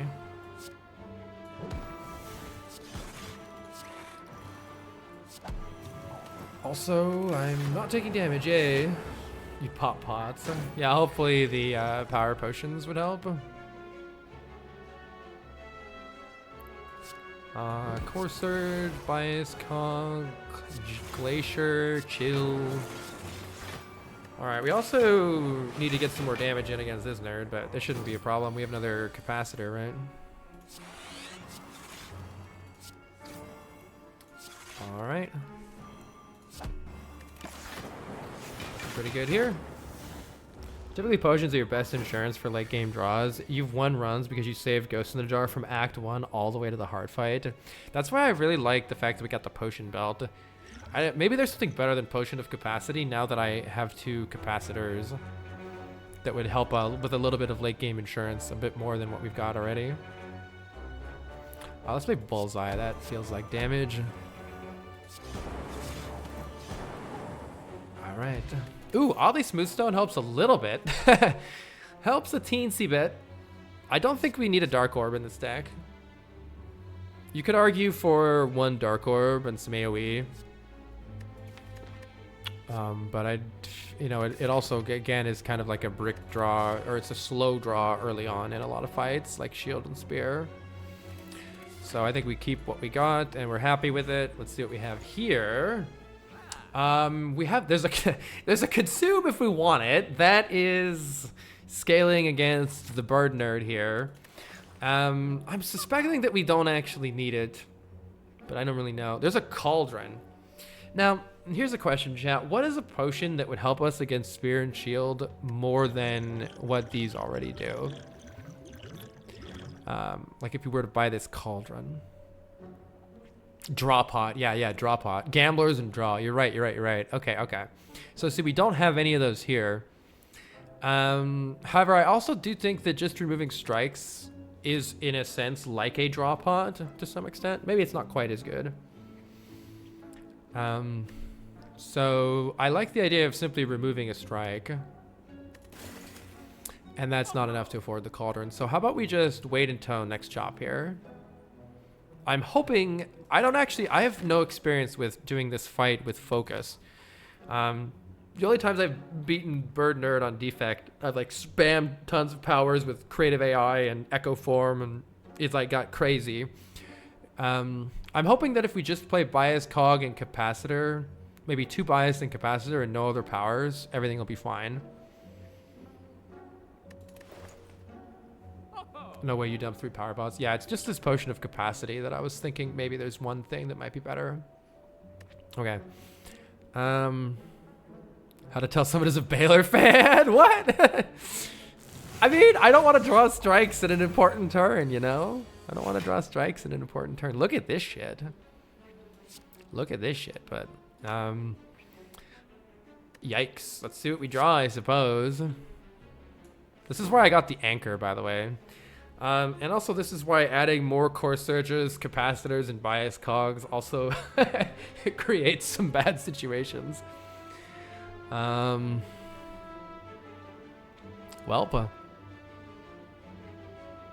I mean, I can play core surge bias, but it's not doing anything unless I can kill one. Yikes. Maybe I'll play... Let's see, I could play Core Surge, Bias, Dual Cast, and just see what happens. Or use a potion here. Let's play the Dual Cast and just see if luck is in our favor. It's kind of not, unfortunately. Okay, so how bad is this? We're taking like 34. I can just rest next floor, though. Rest comes at the cost of not upgrading this capacitor. So the question is a power potion even likely to help us here? I feel like I can't think of very many potions other than buffer that are going to be helpful. I think I'll just rest and not use the upgrade. I don't know if there's some better way to have done this or something, but... So I think I'm either just playing the capacitor or blocking for 6 here. Blocking for 6 gives us 20 block. I don't know I'm already down some health, so yeah, I'm blocking for 6 here. Hopefully we don't take any more damage. There is like a crazy terrible brick draw that could still happen though, which thankfully we've not gotten. All right, this looks pretty good. Let's see what cool-headed draws. I can hologram core surge here, which is pretty nice, or hologram capacitor.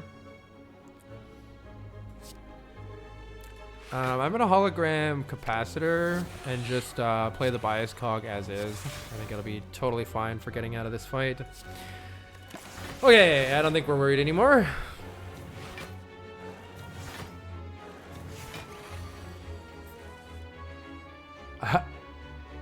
I'm not saying it was a bad call here, but this is such an oversimplification. You find that overvaluing removes based on experience with other deck building games holds a lot of newer Spire players back. Interesting. I just see the hand. What I see in my head is the hand full of starter cards when you're facing down turn 2 of Spear and Shield. That's what makes me remove. But I guess it all comes down to like what is more likely. I don't know. Like if I saw anything else I wanted to buy, maybe I would have done it, but I didn't. Like if I saw something else that to me it was like remove or do nothing and wait for next shop. So it wasn't like I had anything that I was necessarily comparing it against, because I didn't see any good options. Let's get these nerds out of here. Go away, nerds. These jaw worms, these like triple late game jaw worms are kind of brutal. Playing any card games at all tells you that removing is good. I see.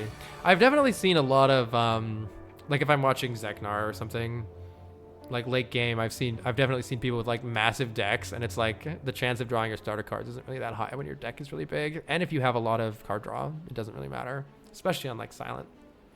Like I had a deck with that was draw, discard, silent, and it really didn't matter having starter cards because there's so much consistency with all the draw. What am I doing? Nothing really matters. Let's murderize some nerds. Whatever.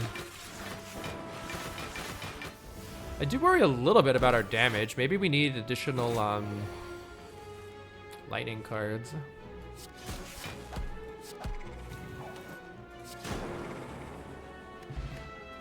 Block potion. I think I'm more likely to benefit from the block potion or potion of capacity. Capacity is upward scaling that I don't think we need, whereas block potion is right away, but it's only 12 damage. I don't know. Block potion helps us not die though for a really, really bad. Capacity is good for awaken one. Yeah, I'm hoping I don't need it. Hoping I don't need it. We have these power potions for what overcapacity would do against another boss. Ball lightning barrage is damage with our like shuriken. I wonder if I want one copy of barrage in the deck. I wish it were upgraded. If it were upgraded, I'd definitely take this.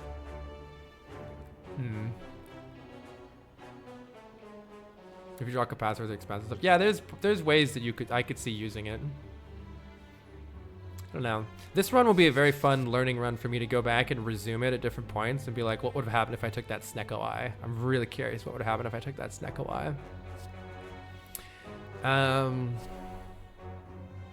I don't know if I need this barrage or not. I'm not going to take it, but maybe. I'm definitely going to just rest here because we don't have any other... Yeah, actually, see, look at all that damage lost. That actually sucked. All right, luckily we have Core Surge biased here. Definitely gonna play it, but I'm not gonna play the defrag. And let's work on killing one of these birds. I wanna get some orbs out. I do think I wanna play this capacitor. I think we'll play both. I don't know if I play both capacitors, maybe I do. Yeah. I don't know if defrag is worth it or not. I guess one way to look at defrag is each additional power adds 2 strength to the awakened one, which is it's 2 damage for its regular attacks, and that doesn't really matter. But when it does its multi-hit, it hits 4 times, and so you're adding 8 more attack damage that comes your way if I were to play this. And so the question is, does playing this prevent more than 8 damage? And I think the answer is as long as you have more than 4 more orb slots, it is still worth it to play defrag. I don't know if that logic is correct or not, but that logic sounds right to me. Rum Resumer is such a good mod. Yeah. The problem is right now I don't have that many orbs, and I'm not playing this Glacier to get them, but we do have a lot of good stuff like Chill. There's a chance that playing this right now makes next turn worse, though. Can this thing do the multi-attack next turn? I'm not really sure. Yeah. So I'm gonna not play it, but I don't actually know if. Oh, also it was also good to not just take any little bits of damage here. Okay, it didn't do the multi-attack, but see, I didn't really get very many more orbs yet. Let's see what we draw with compile driver. Again, the reason I added that compile driver. Let's see. I might play sweeping beam here. There's not that much damage coming in, right? Let's play sweeping beam. All right, we've still drawn a whole bunch of junk. So I will, let's see. Unless I can get a kill on this one to get an extra energy. I kind of can. With rebound, ball lightning or rebound. Gets a kill on this one, and then I can still play the equilibrium. Oh, actually the bullseye does it now. Let's just do that. Okay, chill is great. Chill's really nice here. Let's take the extra frost for next turn. That feels important. It's also kind of important for this turn, right? Let's play equilibrium. I don't know if I'm gonna want to rebound anything, but why not? All right, this looks really good. We're gonna have the first multi-attack coming in here, 48 damage.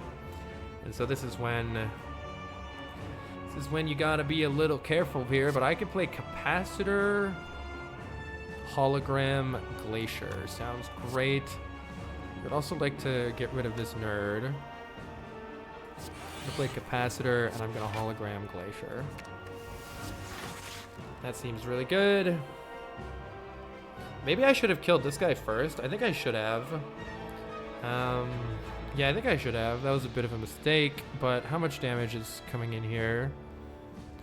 Let's see. 4 times 14 is 56. Plus 11 is 67. So 67 damage. I have 1, 2, 3, 4, 5. That's 35, 45, 49. So I still need all this block here. I did forget the 4 from that. I might have done the math slightly wrong, but I think it was close enough. Yeah, I figured I wasn't going to take very much of anything. Okay, downside, though, is I'm not able to play this other bias right now, but I think that's fine. Let's finish this guy off. Draw some cards. All right, cool. There's the Core Surge. I think we're pretty good here. Play the biased, fill up the orb slots, and I don't know if I still want this extra energy, whatever. We can also just scale with Kunai Shuriken, so like, I think we're doing pretty good here. I think everything's fine. Sure, let's just play more cards, whatever. I think looping the frost means there's no way we can take damage anymore. This seems fine. In fact, I think it's fine to play this too. Okay. Surely we can have an additional... Yeah, we're generating 136 block each turn or something crazy like that. So we can just smack and smack and smack. Nice. And that's why I wasn't really best fight. Yeah, Azuki, see, that's just one of those things that like the experience really comes in handy there. Because like all I know about this boss is scales a lot with powers. And so without knowing like the specifics of like how much scaling is it versus how much block and how much I'm gonna actually have, it sounds scary, but with the experience, especially with the Kunai Shuriken like scaling on top of it, it's ridiculous how much I should play that. All right. Nothing necessarily matters here.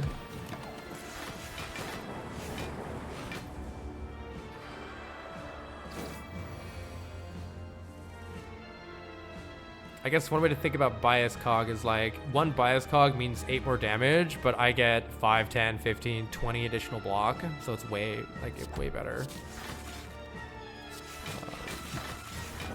I'm just gonna loop a lightning.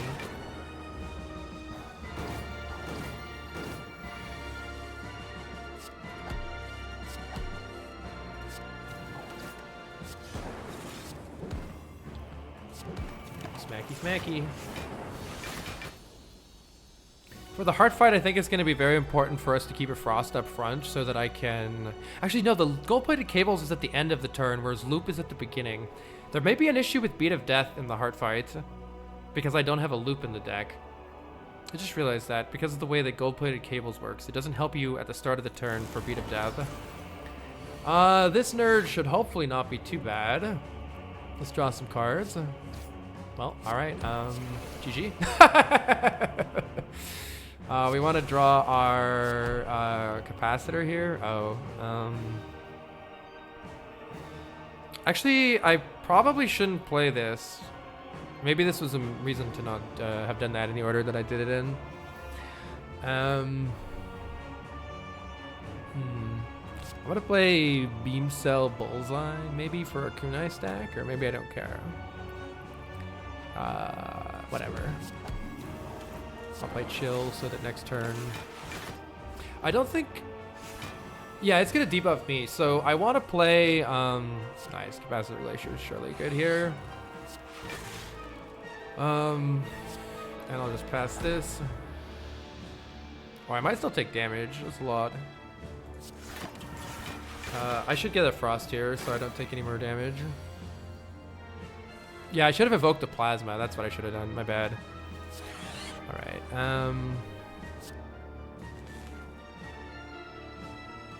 don't need this due to math.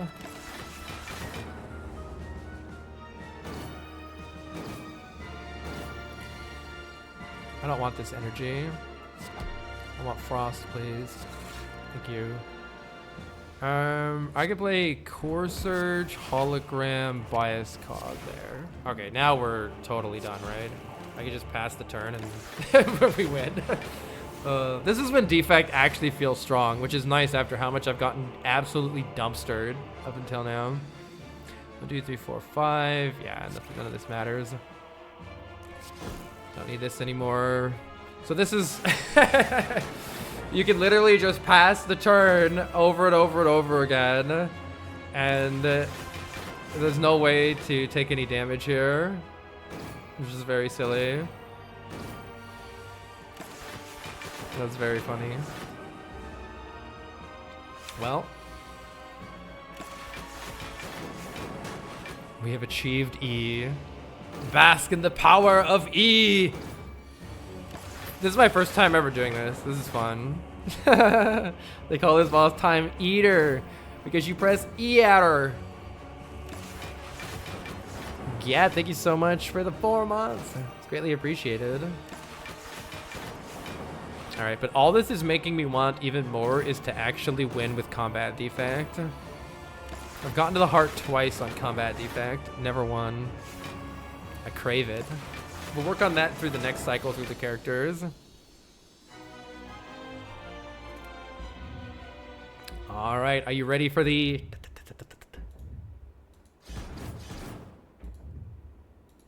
Oh, I skipped it. No, I want to see the heart go. All right. Baited. I can rest for 8 health, or I can upgrade capacitor or hologram. Strangely, the hologram seems less valuable than normal in this deck, just because the first time I play it is almost always like the important time. Let's see.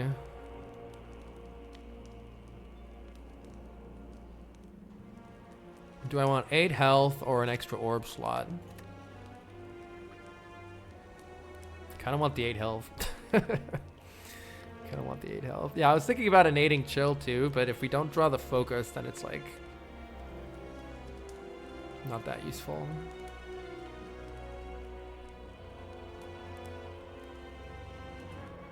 Surely the extra orb slot. I feel like Beat of Death and also just taking giga damage to the nerds is maybe worth just taking the 8 health here. I don't know.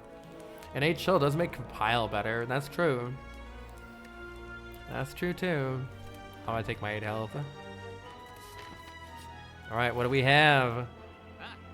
Baited. I could have taken the waffle. Meteor Strike is here. So what was that about card removes? I don't want to draw these strikes. If there was like a loop, I would take it. Actually, Static Discharge. Static Discharge is a lot of heart damage.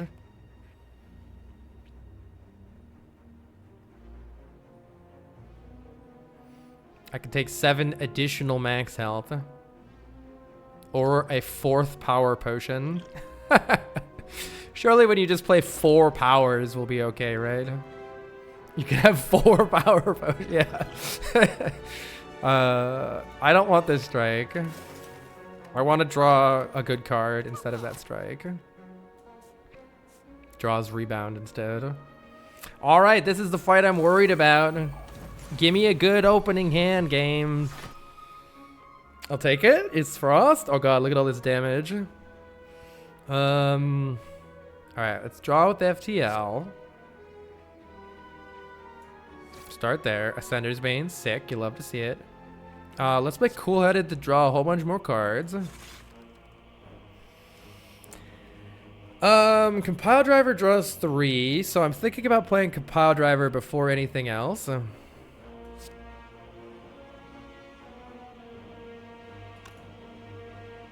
Compile Driver draws 3. I only have 3. Alright. We're at a crossroads. Do I play a biased without having... I think I play Defrag here before I do anything else.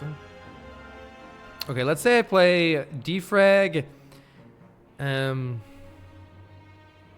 If I still want a chance to draw the artifact, I could play like Chill Cool-Headed or something and then pray, but that's like in chess they call it hope chess. Hope that I draw the core surges. We do have 40 damage coming in next turn. If I just play Defrag, Capacitor, Chill, that is 12 block of Frost. Oh, I can actually evoke this Plasma, actually. How about I play Defrag? I know. How about I play Defrag, Chill? Because that's going to actually give me 2 additional energy right now. Then I can do more card draw and have the energy to still play the Bias Cog. Rather than play the Capacitor first, which would mean I won't evoke this Plasma. I'm going to play... I could actually play the Chill... I can actually play the Chill even before playing the Defrag, if I want even additional energy.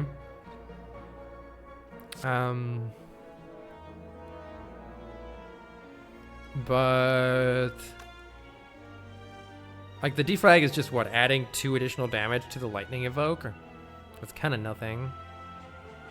So in that case, maybe I play... well, if I play Chill Cool-Headed, I want the extra block, so I'm going to just play this Defrag. And then I'm going to play Chill, get the extra energy right now. Now I could either start evoking these, or I could start collecting orbs by playing Capacitor first. If I play Capacitor Cool-Headed, then I will have to draw the if I draw additional card draw like Compile Driver, I'll be a little sad having done it in that order. Because I won't have enough energy to do additional card draw at that point. Whereas if I just play the Cool-Headed right now, if I draw an additional Compile Driver or Sweeping Beam, for instance, I could play it right now for more card draw. And I'm evoking stuff right now for block right now. So there's an advantage to playing the Cool-Headed right now to evoke this for 7 block rather than stacking up orbs for later.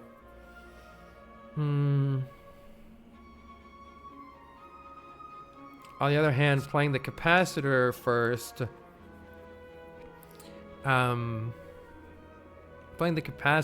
allows me to stash those orbs for later, so we'll be a little bit better. We'll be a little bit better next turn if I play the Capacitor first. Are we still fine this turn if I just play the Capacitor and Cool-Headed? We have 8 block from this. So we have 26 block, 30 block. No, we're not taking any. If I play Capacitor Cool-Headed right now and I draw absolute trash, we're not taking any damage right now. So I think that's good enough for me to play the capacitor first and store the orb for next time. We did in fact get the compile driver. However, I think that's probably fine. I can play this capacitor. You could also argue for playing... You could also argue for playing the bias cog as is, but like we would it would take 5 turns for it to actually tick down to a point that it matters. I'm not too sure we need to though. What's our block situation like next turn? This guy never attacks, right? So we're taking 40 damage coming in next turn. We'll have 1, 2, 3, 4, and then this one looped 5 frost worth of block next turn. So, oh yeah, plus this one, 6. So we'll only have 24 of our 40 block accounted for. But this is what's in the draw pile. I mean, we might draw Bullseye, Beam Cell, Strike, Core Surge next turn. Oh, we're only going to draw 3 cards, actually, because 2 things are coming on top. Playing Bias Cog now will also eat 1 artifact at the end of each turn. There's definitely brick draws next turn. I could just use the block pot for that, though. We might draw complete garbage next turn, but then I think I use the block pot, and I'm pretty happy with that. So... let's just play Capacitor Ball Lightning. This is another time where experience of knowing how much... like, am I realistically going to end this fight before this 5 focus wears off and becomes an issue? I don't know. With this deck, I just don't know. If I had more experience, maybe it'd be easier to make that call. Hey, we get a kunai proc too. All right, see, this draw might be garbage. It's looking suspicious. No, it's not, because we have hologram. Oh, there's another reason to discard the bias, because the holograms. That's why, oh my god, that's why these holograms really come into play, huh? So this is a perfect draw. We can play a Core Surge, and we can hologram the biased. Boom. All right, that went exceptionally well for us. This is why One Resumer is so good. You can take your best guess and then find out the replays. Yeah. Very, very good. We're blocking just fine here. I think I want to turn around still, though, right? Hiya.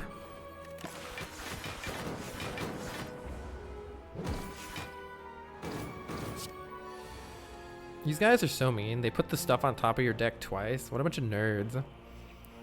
Let's play Beam Cell, Bullseye, Cold Snap. Get another proc on all of our stuff here. Of course, the lightning's just hitting the shield. The Core Surges are here. The Core Surges are here.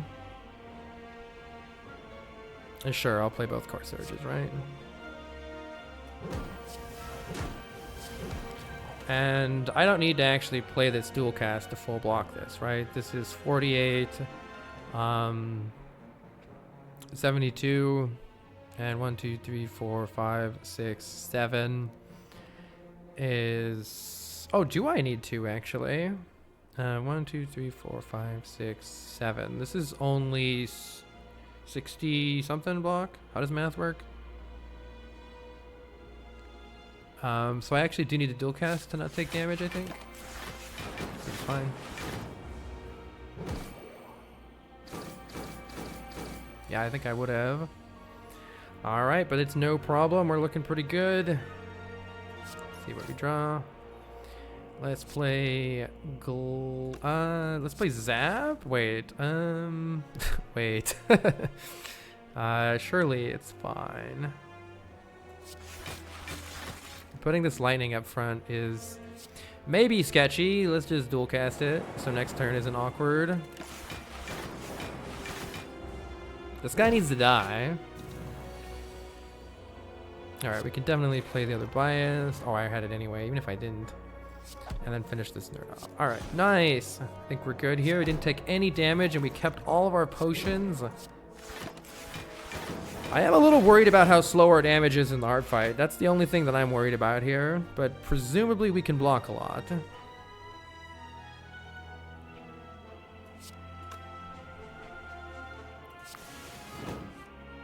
Bonk. Bonk. We do have the Thorns damage I think is going to be really good too. Well, we also have 20 healing in the form of Toy Ornithopter.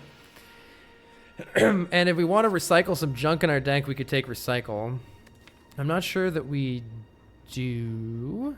Maybe. Scales is your first 300 damage. Yeah. Wait, Blizzard is damage. Hold on. Do we need that Blizzard for damage? Without Echo Form, I'm not playing that much Frost. Blizzard for the mastering? True, we could master Blizzard. Oh. With 3 power potions.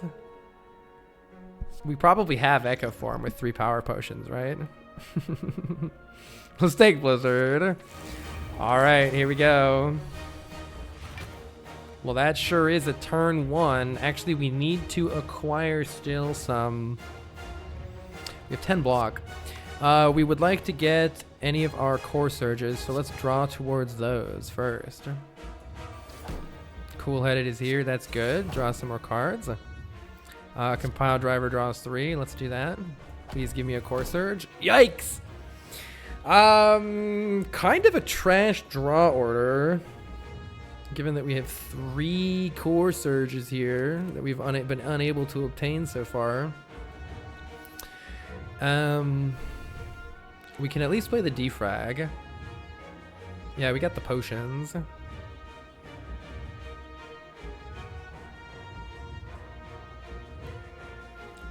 Hologram compile. I don't have the energy for that. What I would like to do is evoke. I would like to dual cast the plasma orb. So let's play. How would I want to do this? Defrag, cool-headed dual cast. Let's play that. I think that's how I want to do this. Defrag, cool-headed. Okay, we got it. Thank fuck. There we go. All right.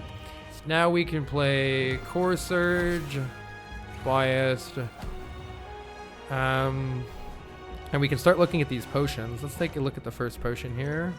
Creative AI is fantastic. Let's take Creative AI.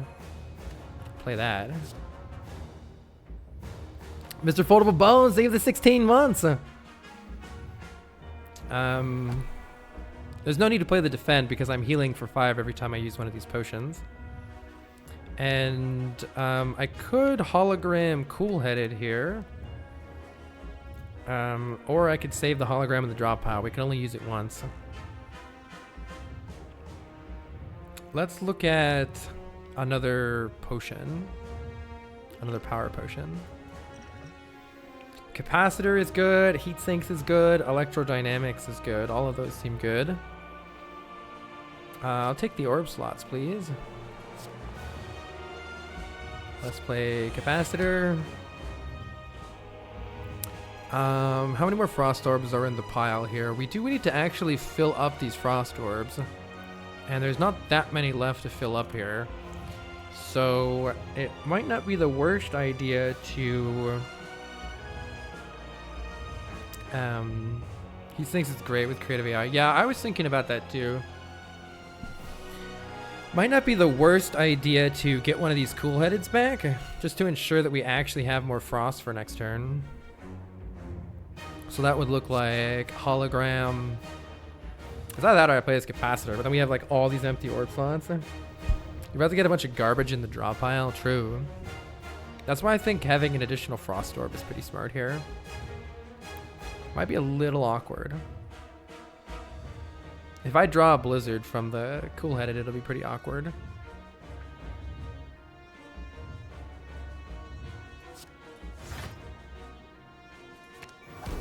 More frost, please. Okay, we did unfortunately draw a little bit of good stuff, but... let's take a look at that last power potion here. Buffer and Loop are all really good. I'm taking this Loop because this Loop is going to give us block per turn to not take Beat of Death damage. Alternatively, Static Discharge is maybe game-winning too. If we're lacking damage or something, or we have a big multi-attack happening later, it like evokes all your frost. It's kind of crazy, and it gives you a ton of damage.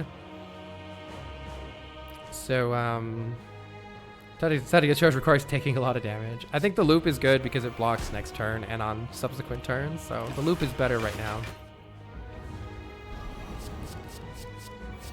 So we're nearly full blocking this 60 just as is, which is pretty good because we haven't drawn a whole lot of useful stuff here.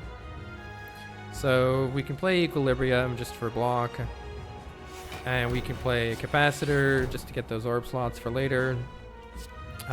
Maybe it's more worth, hold on, how much damage, how much is this coming in here? We have 36 block coming in, 40 block coming in, so we're only taking 4 right now. I'll take 6, I think, if I play this, but getting the damage started sounds good, right? Let's get the damage started. This thing needs to die. We will lose our plated armor here is the only downside of doing it this way. Oh, we didn't. I can't count. Thank goodness. We have gained a bias cognition from from our creative Albert here, which is certainly interesting. We have way too many orb slots. It would be really nice to fill them with something. We might draw Void here, but I think we need to try. We have drawn the Void.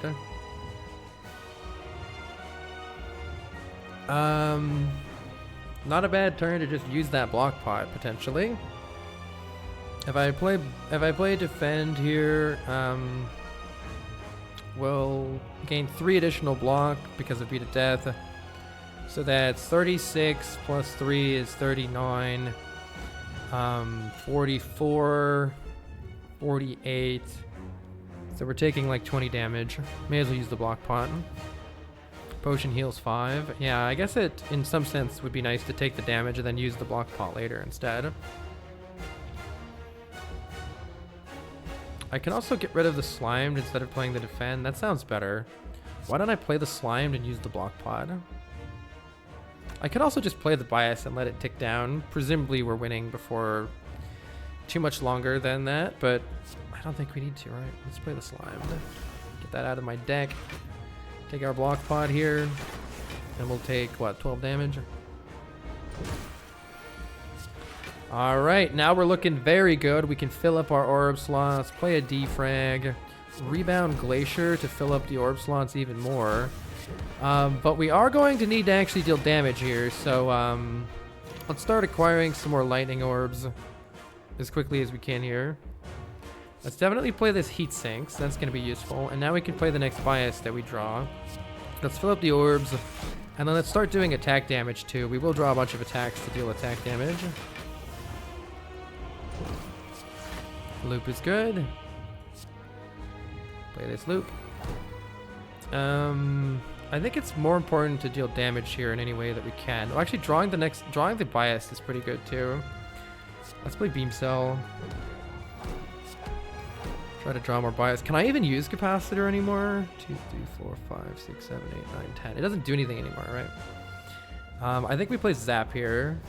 Though I'll play Beam Cell in case I draw a bias. I did not draw bias. I think we need Zap. We need damage. Get the damage going.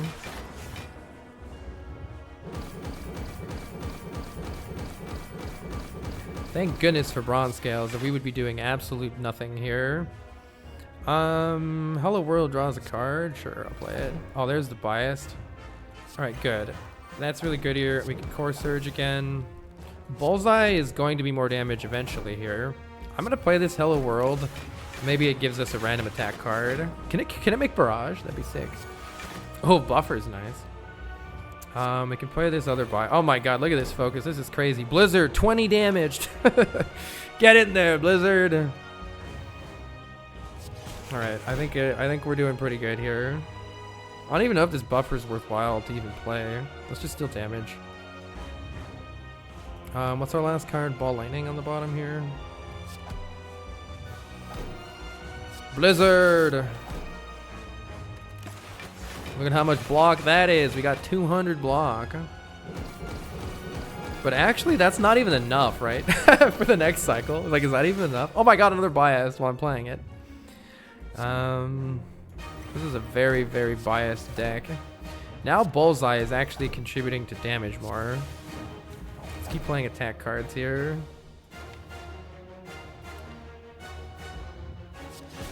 Just keep playing attack cards. Maybe I actually want to loop this lightning for a kill here in case everything goes horrible. How much damage does it deal next? Ooh, Echo Form is here. That's nice. Let's play Echo Form. Beam Cell is finally contributing. Do I want... I'm going to leave the Frost in front. I'm going to leave the Frost in front here. Let's just play Rebound.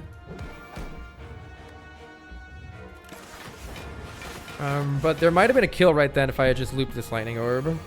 I didn't do the math. I wanted to see how much damage this is. This is not very much damage. It's only 130. That's nothing. 2 defrags. All right. Let's finish the job here. Well, I mean, that will certainly do it. You just draw 8,000 million billion bias cogs, and turns out this character is not so bad. Oh, we finally got our win. Let's go. I'm at least happy that I got a win that wasn't based around Mummy Hand. However, I am still hungry for that elusive... I want to win on the defect without using bias cog plus artifact and without using Mummy Hand. I feel like there's still a lot of defect deck archetypes that I have never gotten and never won with and never figured out how to actually play well. I want to try... I definitely want to try Reprogram, All for One. I want a deck that uses a lot of energy with Meteor Strike. That seems really fun too. I want a deck that uses Recycle a lot. I want to still make those different archetypes for defect. Let's go. It's pretty hard not to win without adding some focus. The best way to master Blizzard, add it at the last minute and have it do basically nothing. Defect is statistically the hardest character at top level. You've won with an Infinite Claw, but was it on Ascension 20? Reprogram is your favorite defect archetype. Very hard to get working though. Dark Orbs plus a million loops is also fun. Yeah, that sounds great. Blizzard Mastery. I want a Blizzard with like Echo Form Frost when you're actually making a lot more Frost. I think that would be really fun. Your favorite defect deck is Inserter with Consume. Ooh, that's a fun one too. Yeah, because Inserter keeps adding orb slots and then you just consume them. That's a really nice one for Awaken One, since it's not based on powers. The difficulty with defect is that attack-based and orb-based have little overlap in mechanics, so you can pigeonhole yourself. Something that I liked about this run that I got right now is I actually ended up... I wish I had like a calculation for exactly how much damage it was, but there were a lot of fights in this run that were won primarily with me doing damage with attacks, because I had attack scaling relics and just like a bunch of compile drivers and ball lightnings and stuff, and they were actually getting quite a bit of bonuses from our extra strength. It really helped in a lot of our early elite fights. So at least I liked how this build wasn't like just orbs. The entire early game was won by beating elites with strength and attack cards. Asuki says, Reprogram is tough because it wants to be played so many times, like Echo, Hologram, and Rebound. And if you have that package, you can probably win more easily without the Reprogram. I see. Yeah, I haven't really won with, like, Echo Form without focus. I would like to try to do something with that, too. Thanks, Biostats. Appreciate it. All right, y'all. Let's look at our mastered card compendium here. So now we have a whole lot of cards mastered on the defect. Baby mastery, but just one card. The 2-card mastery, I'm gonna have to get better at the game first, but we'll do that one next. Next up is the Purple Lady Watcher.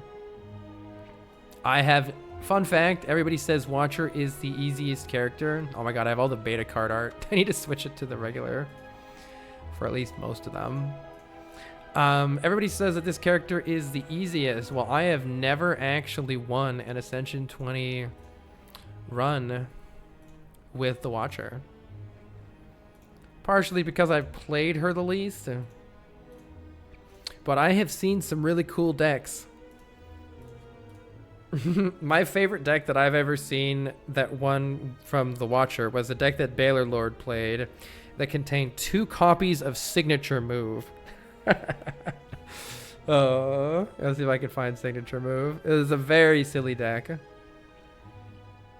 Let's see, where's Signature Move? Here we go. Can only be played if this is the only attack card in your hand.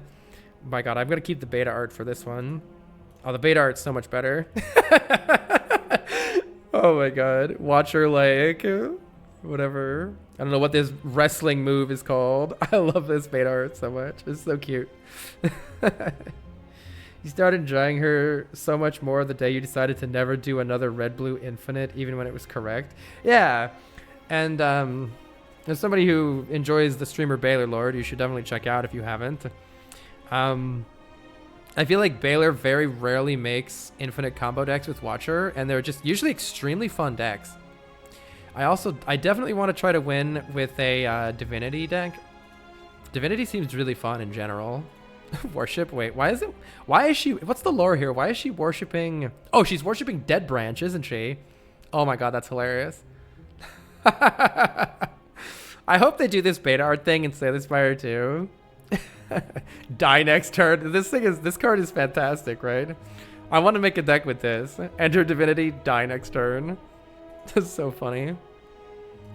Tantrum. I love this. Fighting Time Eater again, so you're throwing a tantrum. The beta art's so good. Dead Branch stonks. Wave of the Hand.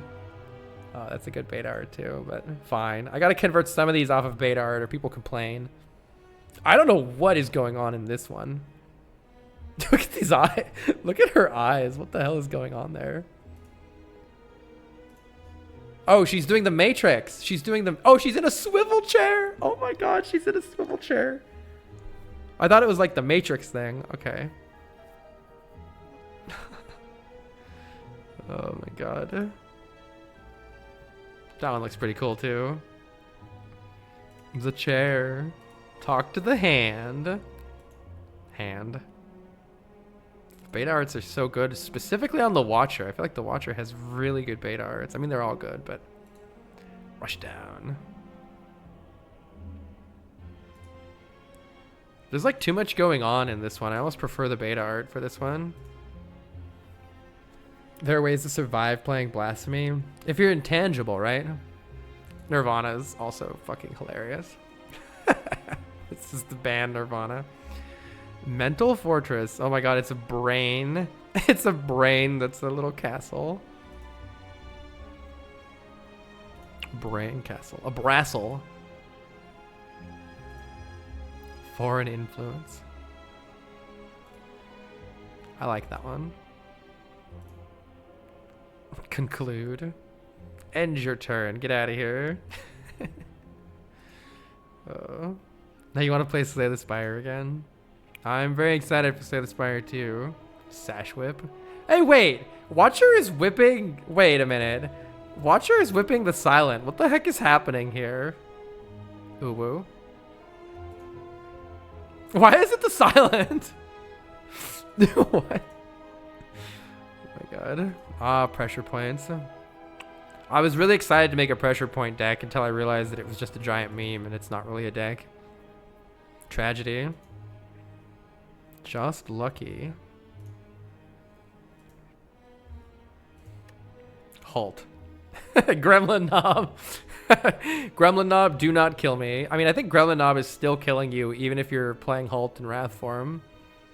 Or in Wrath stance. What's being halted in this one? Is that a slime? I don't know what that is. That's fun. All right, GG's. I will be back tomorrow to attempt Watcher, and then after we beat Watcher, we're gonna go back to Ironclad and specifically focus on building decks out of the cards that are not mastered yet from our first winning run. Eventually we'll have to use every single card, And it's, to me, it's like, I'm not going to just put a card in the deck and then like not use it at all like we did with Blizzard. I want to actually make sure that we're trying to use the cards in a functional way. If there is a functional way. Like Wild Strikes, we're going to make a fucking fire-breathing deck with Wild Strike, alright? It's going to be awesome. Thanks for coming out, everybody. Pink Girl Gamer Jade, thank you for the 25 months. Can you make a very fast aggro deck? Yes. Yes, you can. Lots of fast energy generation and card draw, I suppose. Mr. Foldable Bones, thank you for the 15 months. Sorry I missed you earlier. Thanks again, Gat. Thank you, Just Some Nerd. Thanks, Cortania. Thanks for coming out, Ed. Do you plan to finish The Messenger? I do not. I found it very repetitive in the late game. Thanks, Asuki. Thanks, Llama. Prediction. All right. Well, we beat the heart. Yes, we did. Let's see who is streaming right now. This has been lots of fun.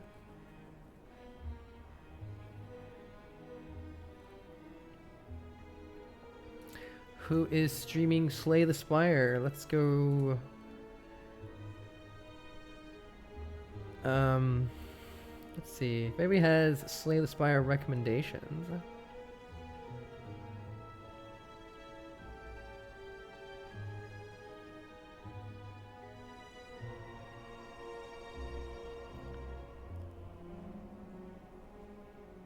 Yes, it seems 3 times as long. I know, and it was too long.